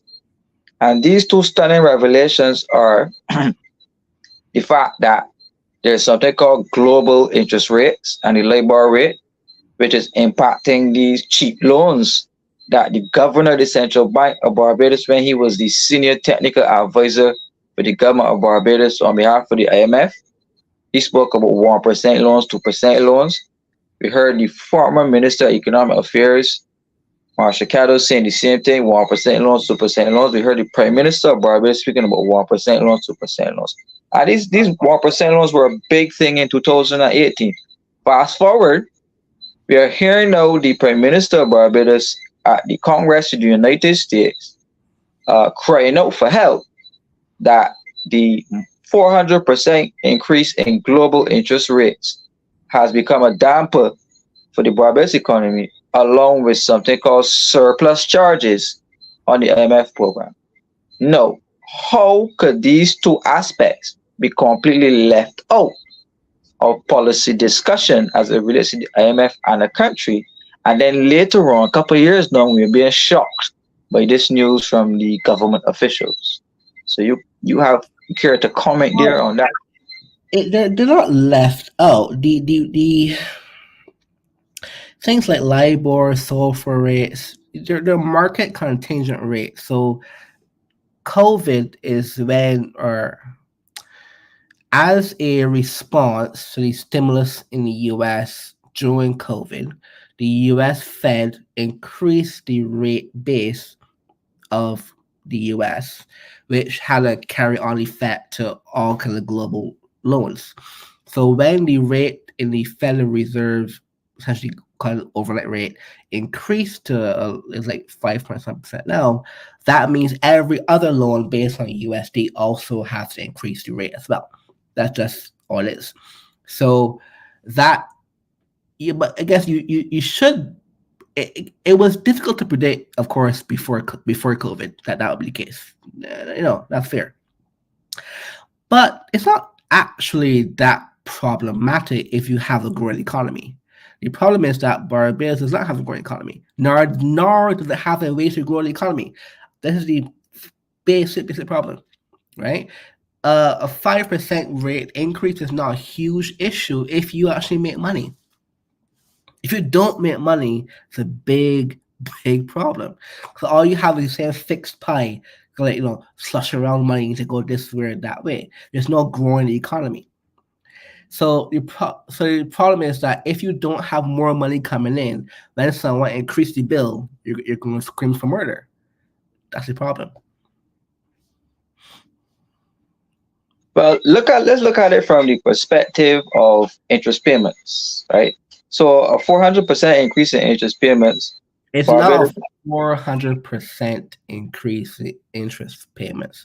The interest payments on the base rate is like 4% point some increase over the right, one, like 5 point some percent now at the base, and that's usually what it is.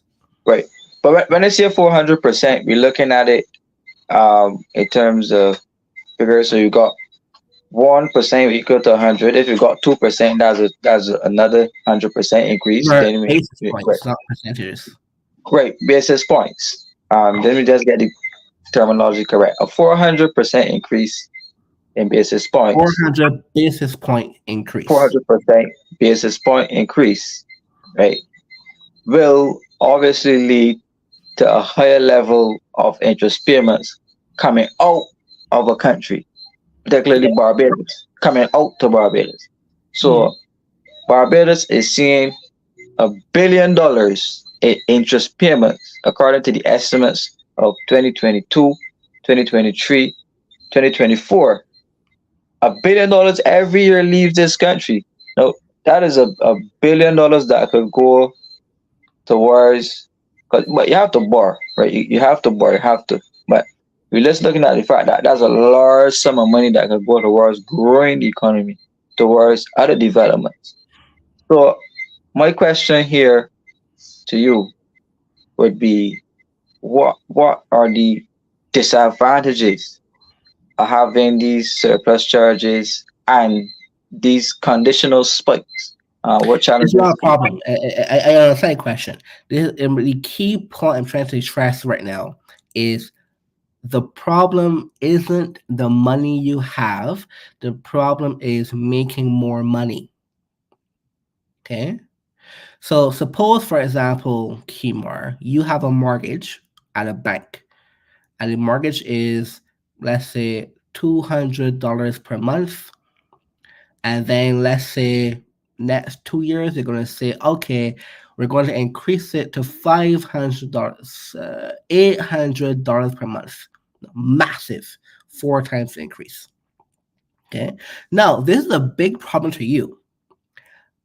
However, suppose your income back at that time, okay, when your mortgage was 200 per month, your income was $1,000 per month. That was the kind of the rate you're looking at. And then 5 years later, the bank said we're going to increase to $800, but your income is still $1,000. That's a massive problem. However, suppose in that 5 years your income increased to 4,000 per month. That 800 is not actually that big of a problem. That's something you can deal with quite easily. So my point is that Barbados economy is not growing, right? So anytime you have any kind of interest rate increase or any kind of loan increase at all, you have a big problem on your hands. But you have to borrow money. You have to borrow money all the time. You cannot buy a house if you can't borrow money. There are things in the country you have to do to borrow money, and therefore you shouldn't be too dependent on tiny rates of interest, because if the interest rate spike, and it can spike because of financial contract, you will be able to absorb it for no problem. That is the other country have the same issue. Barbados is the only country that owes money, right? Panama, Bermuda, Cayman Islands, Germany, France, everybody owes money to somebody else. It's not a particular uniquely Barbados problem. The problem is Barbados isn't getting any inflow of money to compensate for the increase in rates, and there's no effort. And the growing of the economy is the government's job. It's not the IMF's job, not the World Bank's job. It's the government's job, essentially speaking. So you can't go and blame international markets for saying, "Oh, the rate gone up." That's not the problem. The problem is your job is that you are not increasing the growth of the economy to be able to absorb these rate increases. That's the issue. Well, it was very bellyaching to hear the leader of the country complain about it. And the explanation that you just gave basically allowed us to know basically that our leaders are failing us as it relates to growing us out of the See, crisis. I'll be a bit more harsh on you. They're not failing; they have failed. Past tense. Yes, they have failed to grow its economy. Um, Barbados, like many other Caribbean countries, focus on tourism as a Mm-hmm. main money earner. Mm-hmm. Um, but tourism is becoming so mundane. We're past the sun, sea, and sand economy. Um, Hotels are becoming, I would say, more creative in terms of having shell and holding companies store profit. So even a lot of the profits of the hotel industry does not That's even come always in. been the case, Kimar. It's never not been the case. Right? There's an idea that hotels are now inventing monetary markets. No, no, no. Hotels always have done this before they come to Barbados. Now, I understand the point you're making. I'm going to make a counterpoint. Maybe you could have a critique of that. I am very pro tourism, very very pro tourism in Barbados, more so than people even understand why. The problem with tourism in Barbados is not demand, right? There's no demand problem. The problem is supply. As in, people keep saying that, oh, the tourism market is mature, it's stalled, it's this, it's that. No. Very simple point, guys. If in 1980 you had 200 rooms in your country for people to buy into hotel rooms, and in 2024 you also only have 200 rooms people to buy, yes, the quality might increase, but the actual number hasn't increased. How are you going to complain that there are not more tourists? There's nowhere for them to stay if they want to come to the country. So the problem is that these are actual like parallels. So Barbados has not increased the number of hotel rooms substantially since 1980, but will complain that tourism has stalled. Many hotels have been trying to get into Barbados for years and years and years as they've been bogged down. Everyone only Hyatt example, for example. It's not only Hyatt, it's many other hotels also. Boutique, big chains have been trying to get into Barbados and they cannot get in.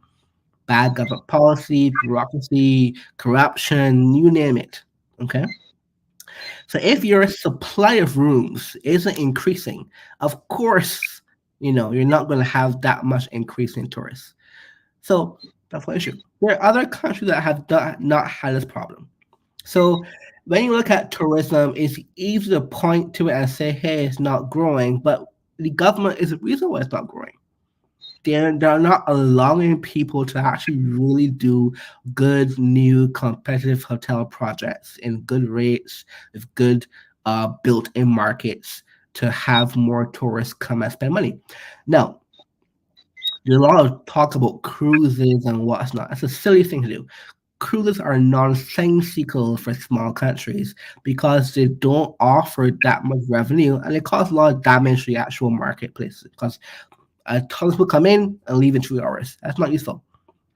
You want to come, spend money over a week long period, and actually spend real money. So you don't want, let's say, a lot of young people come to party and drink and get drugs. That's not what you want per se. It's not Cancun. You want that Barbados product. A bit more higher end resorts. People come for a week or so, spend a whole bunch of money. They go, more people come, and so on and so on. So I travel a lot across the world in the U.S., for example. Yeah, if you go to New York or Toronto, you could probably see a advertisement for Barbados. If you go to Tennessee, if you go to like Chicago, you will never see a Barbados advertisement. But people can say, "Oh, the market is saturated." It's not true. It's not even close to being true. The U.S. has a whole massive market they're waiting to be tapped into, but the Barbados Tourism Promotion Association is quite bad at its job. I have no qualm of saying that, right? You even have like YouTubers that come to Barbados that have like vlogs about their travel, having more views than the entire BHTA websites on YouTube videos.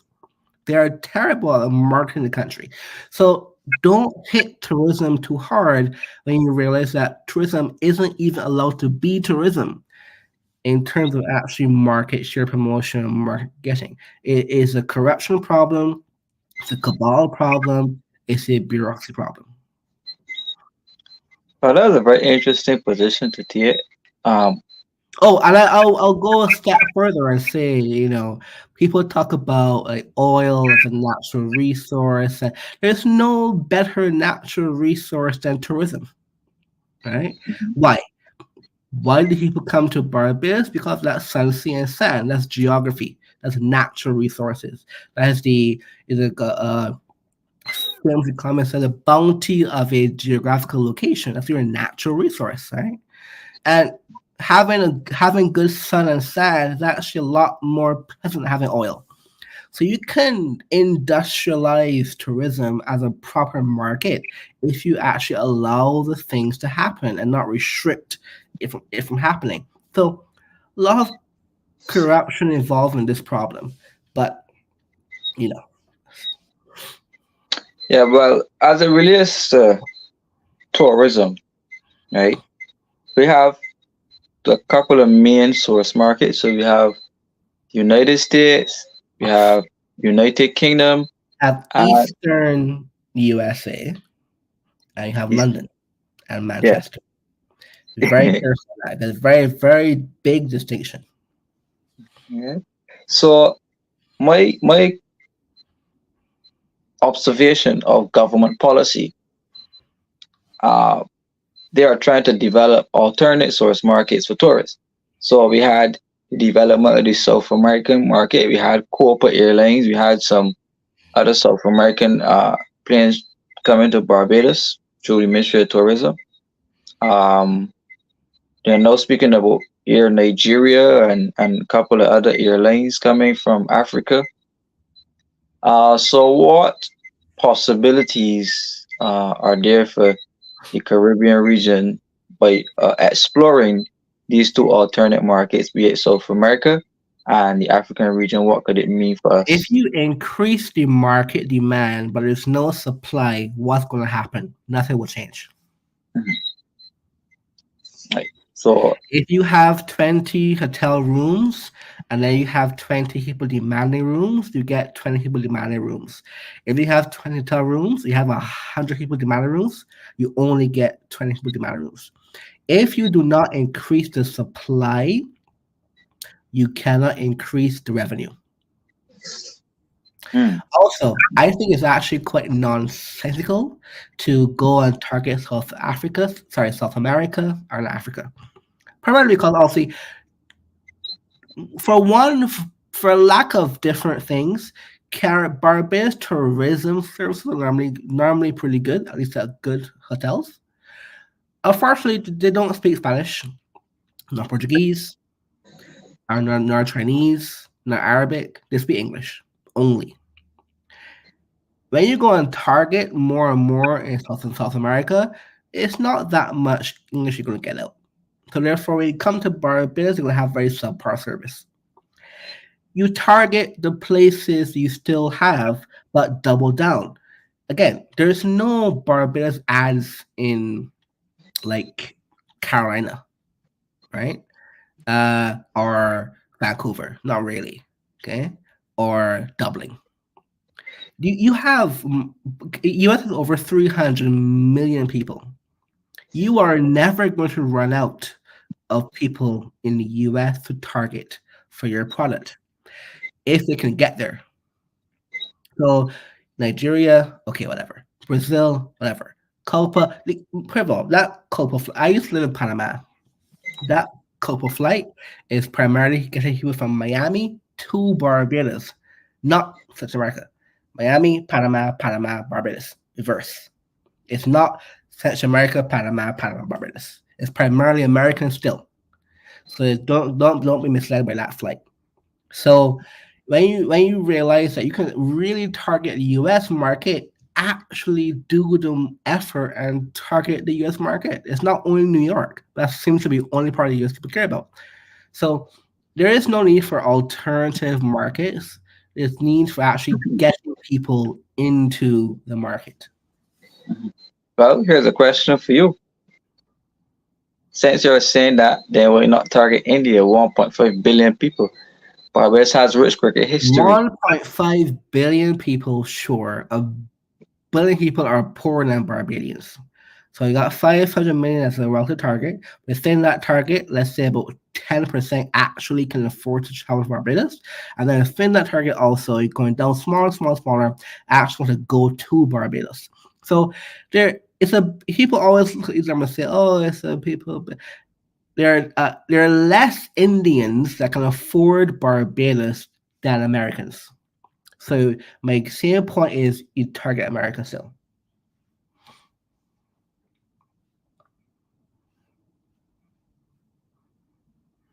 I think Yeah, there are about well, 400 million Indians that have good internet quality.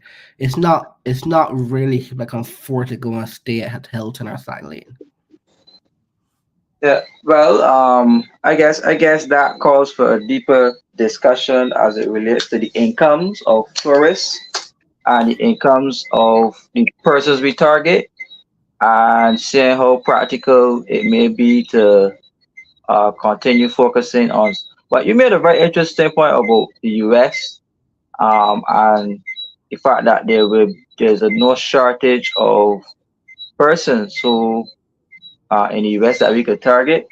So, with that being said, what stops Barbados from really getting into the US as opposed to focusing on Africa and the ones that we're trying to get no? That's asking me this question. Kim was asking me what stops the Barbados government from having good policies. Well, I And guess that's a hard question for all of us. it's actually not a hard question. I ask it that way because it's actually a very easy question. They don't have good people running the country. So it's quite simple. If the people who are running the show don't know about anything they're doing, how do you expect that translate to good policy? Right? It's not that hard to know why things are so bad. You have the minister of what was that trade or commerce talking about we should have a African payment system in the Caribbean. Like you have people like that in the government, and you're going to be surprised you don't have good policies for them. It's not shocking. It's quite basic flow from one to the next. Well, that's very interesting. But I would say that we have some potential in the region. We have the raw material, the raw stuff to potentially grow. But I bring it back to the mentality of those persons who will seek to occupy the policy space or office, if you want to call it that. Hmm. I find that there's a shallowness as it relates to uh, Caribbean policy. I find that there's a shallowness as it relates to the information. And even when persons like yourself attempt to return to Barbados to give of your talents and skills, that effort is often rejected and met with, I would say, the traditional Caribbean mentality. So how could we force some synergies and actually get a lot of these policymakers up to more modern day time to improve the fortunes of the Caribbean? I think you are asking the wrong question. As in, this is the question everyone asks. Reason why I think it's wrong is because, um, okay, for example, I'm here in Argentina for a few days. I know Barbadians don't really follow Latin American politics that much, but it's very similar in many ways. Argentina is a massive country, uh, but it's doing very poorly economically. So the government has been very poor. And a lot of people try and give advice for reform for decades about the government. But the current president, Javier Milei, by the way, I think he's a good president, to be clear. His whole view was you are never going to get change unless the correct people govern. Because it's no matter what you can do, you can't provide a good policy to a bad person and think to just become a good person. That's not how it works. So if the more sensible, reasonable people do not enter the arena to do the political battles and win and govern the country, this is going to be the conversation next 10 years again. How are you going to change this? How are you going to change that? The question isn't fundamentally what better policies are needed. You can get that quite quickly from any economist. The real question is how do you get better people to want to govern? That is the hard question, and that is the real question that Caribbean people need to be asking themselves. Or at least people like Kimar, for example, should be asking themselves the question: how do I get people like me, into government? How do we enter the arena to govern the country? That is the real question. And uh, sometimes the question is really it's not a very easy answer, of course, but it's never how do you try to influence bad people. Bad, I mean, I say bad, but it could be corrupt. It could be just, let's say, not smart people. Whatever term you want to use, people have their different um, incentives or into not aligned to the population. Whatever term you want to use there. Question is, how do you get better Caribbean people to govern Caribbean countries better? I find that people don't ask that question. They ask what you ask, what policy and reform and so on. That's not the fundamental problem. How do you get people like Kimar into government? That is the fundamental question. Yeah. Well, first, let me say that um, Javier Milei and Argentina is a very interesting. But you're there, so it's a very interesting experience to have. I think he was one of the most open persons on his platform, campaigning with open radical ideas and policies, Mhm. and that was what he accepted. And you made a very interesting point earlier about an alternative and voting for alternative, and if politicians can articulate an alternative, people would vote for it. And he is a prime example of that alternative. Um, Yes. then next, you made the point about asking myself, how can I get into government? Um, I made two attempts so far to get into government. I'm going to make some more attempts in the future because I believe, much to you, that we need to modernize the thinking of the Caribbean. Mhm. However, the traditional vehicles that we use, these are often lost in dynastic politics, is often lost in opportunistic politics, and is often very cabalish and cliquish. For example, I don't have anything against lawyers per se, but most of the prime ministers of Barbados were lawyers, attorneys. Most of the prime ministers throughout the Caribbean were attorneys, lawyers. Mhm. Right? Um, give you some names. The current prime minister of Barbados, attorney at law. Mia Motley, attorney at law. Former prime minister Fernando Stuart, attorney at law. Former prime minister David Thompson, attorney at law.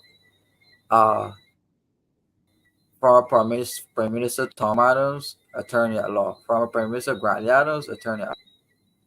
Right? Um, how do we step outside of that world? How do we encourage other persons with other technical skills to enter into politics? And when you say politics, I mean frontline politics and not necessarily the consultative role. Mhm. Um, I know quite a few of the economists that I study with at KFL. They abhor politics. They don't even want to hear the word politics because their understanding of economics shows them how tied their fortunes are as economy is to the political realities and trying to maneuver through the machinations of politics as economists. You tend to have to, what's the word they use? The economists tend to be people who more focus on the truth and giving a more fair a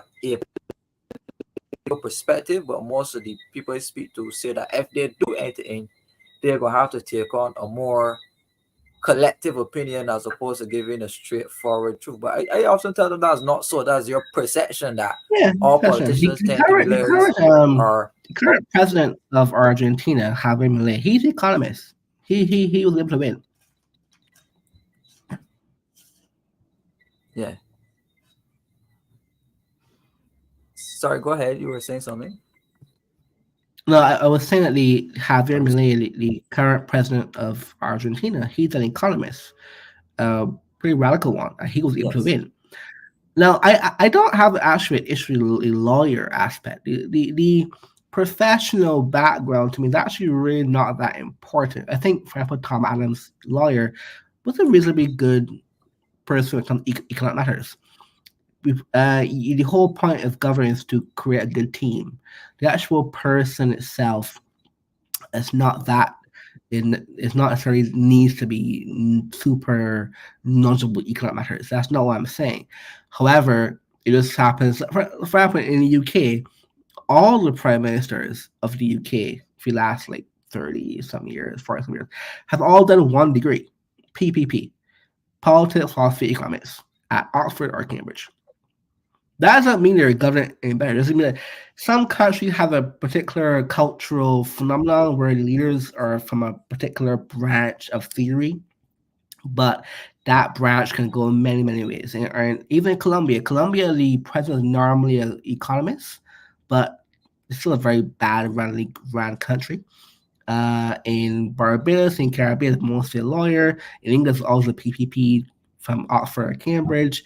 So it kind of runs in many different ways. So the actual professional background to me actually is not important. The importance is the ideology. And as I mentioned, that's kind of lacking in Caribbean in general, no matter what kind of background you're from. Yeah. Well, you are a little bit nicer than one of the public moderators in Barbados, saying that he believes that we need to look also the pool of attorneys for political skill. Um, I I am pragmatic, so once you have the skill, for me, it doesn't necessarily matter your educational background. Um, that's my position. So once you have the knowledge and the skills and the capacity to be able to run and manage the country, like you observed, Tom as the former prime minister of Barbados was a very astute thinker when it came to economics, economics and the practice of finances of the country.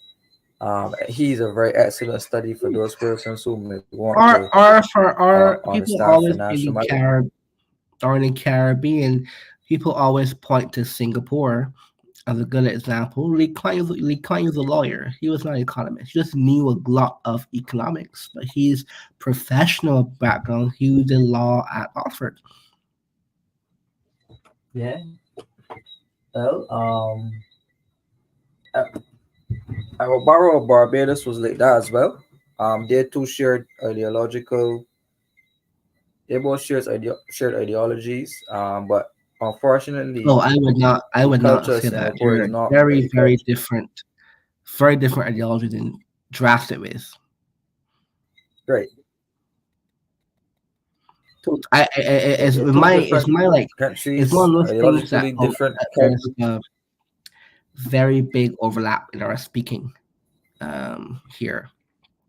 Um, one of the biggest reasons now why Barbados is actually in the place it is actually Errol Barrow made a lot of very bad mistakes when he was governing the country that kind of lock us into some really bad dynamics now. People don't talk about that, but that's also true. Could you, if you could give an example or anything? So the way the public sector operates now into like checks are not having actually that many checks and balances and so on is because Barrow changed the rules. So they actually don't have that much oversight. And he, the prime minister, has the final say in how things are done. That was not how it was originally designed back in '66. That was a change that he did as he was the all powerful prime minister. For example, things like the way how the central bank was set up, that was him. So the Barbados Central Bank was started because Errol Barrow wanted to borrow a lot more money for social programs, but the commercial bank didn't want to lend the money for a good reason. So Errol Barrow's like, we're going to create a central bank so we can borrow money from it. That was not a good idea. Bad, actually a very bad idea. That's all Barrow. A lot of the way for even the time that Barbados became independent was also Barrow's choice, which was actually not the proper choice at the time. So a lot of these are locking effects that Barrow did that people don't really critique from, because people see him as the father of independence, therefore he's beyond critique. It's not true. So it's one of those like long term issues you don't hear much conversation on.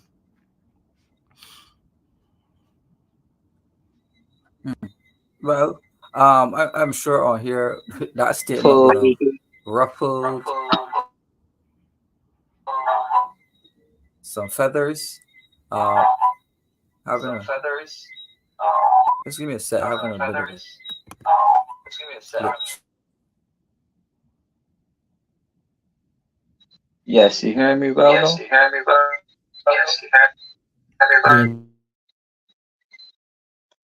Right. So as I said, it was a very that bad. statement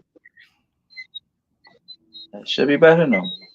That statement will rub some people on here quite aggressively because Aaron Barrow is the father of independence, as you said, and he is also, as you say, seen as a very large public figure. People say he's a powerful prime minister. However, as it relates to the setting up of certain governmental structures, some persons on here, and we do have quite a bit, a few persons on here who um, are still part of El Barro's party, which is the Democratic Labour Party. But I guess that could come. We could have a discussion surrounding yesteryear leaders and leadership as it relates to the decisions they made. I think Barbados's public service is an excellent study for all economists.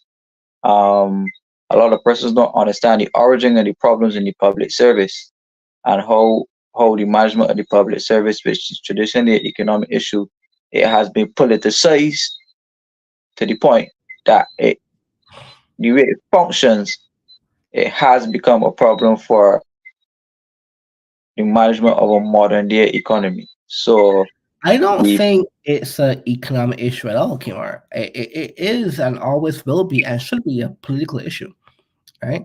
The management function of a state is a state issue. And the problem is that people have stopped questioning how the state should be managed. That's a political question. I think you can't relegate these things out of politics. They have to be in politics. The problem is, as I mentioned earlier, we do less politics now than we did 50 years ago, Right. ironically enough, because things are seen as non-political questions, where in reality there are massive political questions, like the public service, which has not been having reform before was born, before we were born, essentially, haven't had good reform since then. That's you can't pretend to be a modern country if you don't dare to pass a reform in the age of the internet when your entire app is written pre-internet. It's like basic things like that, right? You still have a stenographer as a level payment in the public service app where you just text someone next door. Like, we're not serious when it comes to these conversations, but because we don't take politics seriously anymore. Hmm. Right. Well, I've said in one of my posts a time, and I call it the independence economy. So between 1966 and 2022, we had the fashioning of the independence economy. And that independence economy focused on free education straight up to the tertiary level, free healthcare, subsidized roads, subsidized housing, uh, and as I said, the public service as a means of raising employment. However, that dynamic has changed based off the emergence of some and the off balancing of some macroeconomic factors. So again, high debt levels, corruption and mismanagement of the public service, the politicization of the public service, and need to do reform and modernize, as you say, to phase out some old jobs and to create the necessary jobs that are required for the time. When you have these levels of discussion, there's a coloring in of it politically. So the other political side could argue, well, they want to send home people, and they want to the political rhetoric. But like, there's some conversations that need to be moved out of the politics and let us focus on it from an economic perspective. And Dr. Delawa made this point here as well. The public service of Barbados is one that any economist that's worth his salt, he would say that it is heavily oversized. There are too many public workers in Barbados. Right? The We saw that heavily when the last administration had to send home those persons and they had to print money to be able to pay wages and salaries. Right? So if a situation occurs where you can't make any money anywhere and you got to resort to printing money to pay wages and salaries, that would say essentially to you that you really and truly have too many workers. But that's from a purely economic perspective. In politics, now when you try to have this economic conversation politically, all the population is hearing is you want to send home workers as opposed to hearing, well, I want to right size the books, I want to right size the economy and to bring some of these corporations into balance the books to ensure that they're financially viable. I think you're making a semantic mistake here when you differentiate between political question and non-political question. So you're saying that the functioning of the public sector is too political, but what you mean by that is too rhetorically salient when it comes to a attack in the electoral debate. I am saying that the functioning of the state is fundamentally a politics question, right? So the public service is the functioning of the state. You have to have a serious conversation about how your state should function. That is politics, right? That is where the ideology comes in. That's where your government theory comes in. That is the political question. How your state works is fundamentally politics, not, and I say cruelly, not economics. I mean, not a technocratic question by default. So if you don't have a large view of how your state should function, the question of how to therefore manage the public sector becomes a non-issue. So, for example, firing people, this and that, those are management concerns of the public sector. But the concept of how you should have a public sector in the modern world for a small country like Barbados, that is the question we do not ever address. Right? What should the public sector do? What is the role of the public sector in the age of ChatGPT, the internet, and Google? What is it? Until you have a person or a party or a group of people that credibly gave you a view of what these answers should look like, they may not have every single answer, but until they gave you, hey, these are the questions we as a state need to talk about, until we get that, these things like, oh, we gotta fire 10,000 people, nonsensical, superfluous conversations. Because we don't know what is the purpose of firing 3,000 people. To what end? Because you want to make money? That's not enough, right? So until you have a concept of why you need to reform the public sector, to what end? That is the key politics question. It's not just a matter of firing people. It's bigger concepts, Kimura, bigger concepts, and we don't have that conversation at all. Right. It usually descends into a partisan debate, right, between colors. It doesn't. This is the funny thing I find, Kimura. It doesn't even become a debate. Everyone's saying the same thing. Yeah. Nothing is being debated.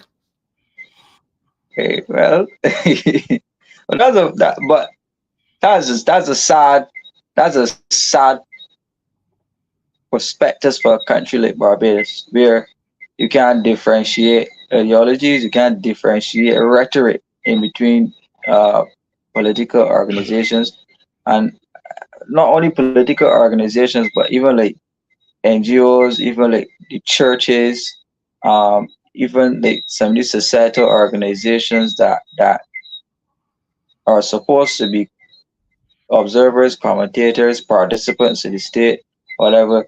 Their rhetorics usually match that of the political party, and then use the word government of the Sure. political party Yes. that is in power at the time, right? Yeah. So Yeah. Church. what the Yeah. Things political like churches and stuff. Churches are really dropped. Well, I mean, there are many views on this, of course. My view is that churches have really dropped the ball when it right, comes to um, social issues in Barbados in general, speaking terms here. And I think it's kind of actually weird in many ways because there used to be a lot more. There are some issues that are very outspoken, like gay rights, and so on. They're very anti, these kind of things. But like actual more salient issues, they say nothing. It's very silent on these topics. So it is quite unfortunate you have that issue. That's true. Yes. well, Mr. Griffith, we are up at 9:40 p.m. The comments are buzzing. We went up to past 167 persons actively in the conversation at one point. So we had, and this is not a day we usually stream. So this is Right. a very good turnout for our day. So maybe we need to keep these our days going, as producing more content and getting the message out. I had a very good discussion this afternoon. We spoke about dollarization, we spoke about de-dollarization, we spoke about the IMF, we spoke about the management of Caribbean states, we spoke about politics of Barbados, we spoke about leadership, the ties that leadership have to the management of the economy and general policy. We spoke about a lot of depth in terms of the intellectual capacity of the persons who are stepping forward to solve the problems of the region and particularly Barbados. We articulated the need for an alternative. And when we say alternative, we just don't mean another political party, but we need alternative philosophies, alternative policies, a difference in ideas and ideologies and practices as it relates to modern politics, and what that can mean for Barbados, what that can mean for the Caribbean. We've articulated that the traditional system needs to modernize itself if it is to survive, and we also need to take the people with us on that journey to help upgrade the education, upgrade the skills. We also need to focus more on integrating and immigrating a lot more, uh, and that involves people and also businesses. We also spoke to having higher income jobs and growing the economic pie as opposed to constantly restructuring an already small pie. We spoke to also taxing that small base and increasing taxes on an already small base, and how governments through the Caribbean, as lazy as they are finding it are hard pressed to bring innovative ideas to grow their economies, but just using traditional tax and spend policies, which really actually brought no benefits to the region as a whole. It is time for a new change, and that part of that new change could be putting the US dollar as the Caribbean currency, which would give us greater capacity in terms of spending power, and it would actually open the door for the citizens of the Caribbean who, although they have, I would say there's a lot of restrictions on the people of the region in terms of trading foreign exchange. You know, there are limits, there are cutoffs, there's red tape, there's bureaucracy, and the people in the region do not necessarily get to enjoy a dollarized economy, but only governments and big businesses, and that should not be so. The people of these countries should be able to enjoy spending foreign exchange, spending the US dollar as in a bid to increase the spending power and therefore increase the personal fortunes. So, thank you, sir. I am giving you the final say before we move off. So, over to you. Yeah, Himari, thank you for having me. I think it was a very comprehensive summary of this discussion. And, I'm happy to chat about these things in the future because, as you know, people always say, you're never going to get good answers if you don't ask the correct questions.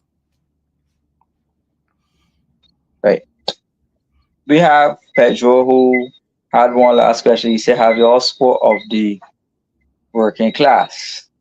Um, we didn't specifically single out any specific class, but I guess we comprehensively touched on general ideas. So part of the conversation you could be able to garner where we would have attempted to defend the working class, attempted to defend the poor. There were also other times where we had to speak the truth, where you can no longer continue to pacify the working class because of political expediency. So we put our economic hats on and we told the truth as it relates to specific corrective measures in the economy. And I think that's what we need more of, Pedro, as opposed to making a convenient political point. And as persons who have understandings and fundamentals of economics, the truth is very important, right? Telling the truth is very important because people reference your work, other colleagues reference your work, and they test you, right? So you have to be able to articulate your beliefs and your points and let them hold true based off the economic circumstances and environments happening in the country.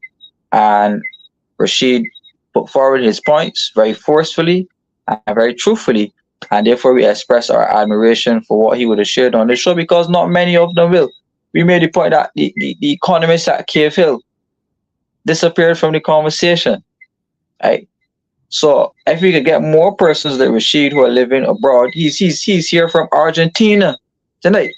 Right? So alternative views having direct conversations with an economist based in Argentina. And Argentina is a country that is ripe for study as it relates to economics. As you know, Argentina went through serious economic turmoil. Argentina, Greece, Mexico, a few countries. So I enjoyed this discussion very much. We spoke extensively to so many things, but we tried to show you how interconnected economics is into your everyday lives. Showed you how economics is interconnected into your politics and how important it is for persons who understand specific fundamentals to get engaged in the political process. And I will say here, it is time to move away from certain old adages, certain false beliefs that we give ourselves as Caribbean people, shake those shackles off, and let us fashion a new economy for the modern era that Barbados can function as a country with fiscal discipline, and we can go on to be a country admired throughout the world and throughout the region as a small island developing state that was able to operate within its capacities and be an example for other countries. So thank you again, Rasheed. Thank you all of the viewers tonight. I had a very good discussion. We have Blackman from the islands. We've had Sensi King. We've had Square 4, Pedro Gemma, Tyrone Nurse, Aaron Hunt. Just to say good night to a few of you. Good night to Annette Wood, Lemuel Tull. Good night to Marcia Weeks. Let me not forget Marcia Weeks and Dave Weeks. Thank you guys very much. So, Rashid, is there anything you have to say before we sign off? No, I think that is it from me. Looking forward to chatting again in the future. Yes. So it may not happen very soon. So thank you very much. Be safe in Argentina. Have a good trip. And God knows where we'll interview you from next, which part of the world. Sure. Yes. So have a good evening, sir. We are signing out. Good evening to all of you. I will see you guys on Thursday. Alternate Views. We streaming our usual 7 o'clock show on Thursday. Tonight was special edition, and it was very special indeed. So thank you guys very much. Kimar Stuart, we're signing out. Join me on Thursday, 7 p.m. Join Marcy Week Show tomorrow at 7 p.m. as well. And we will see you. Goodbye.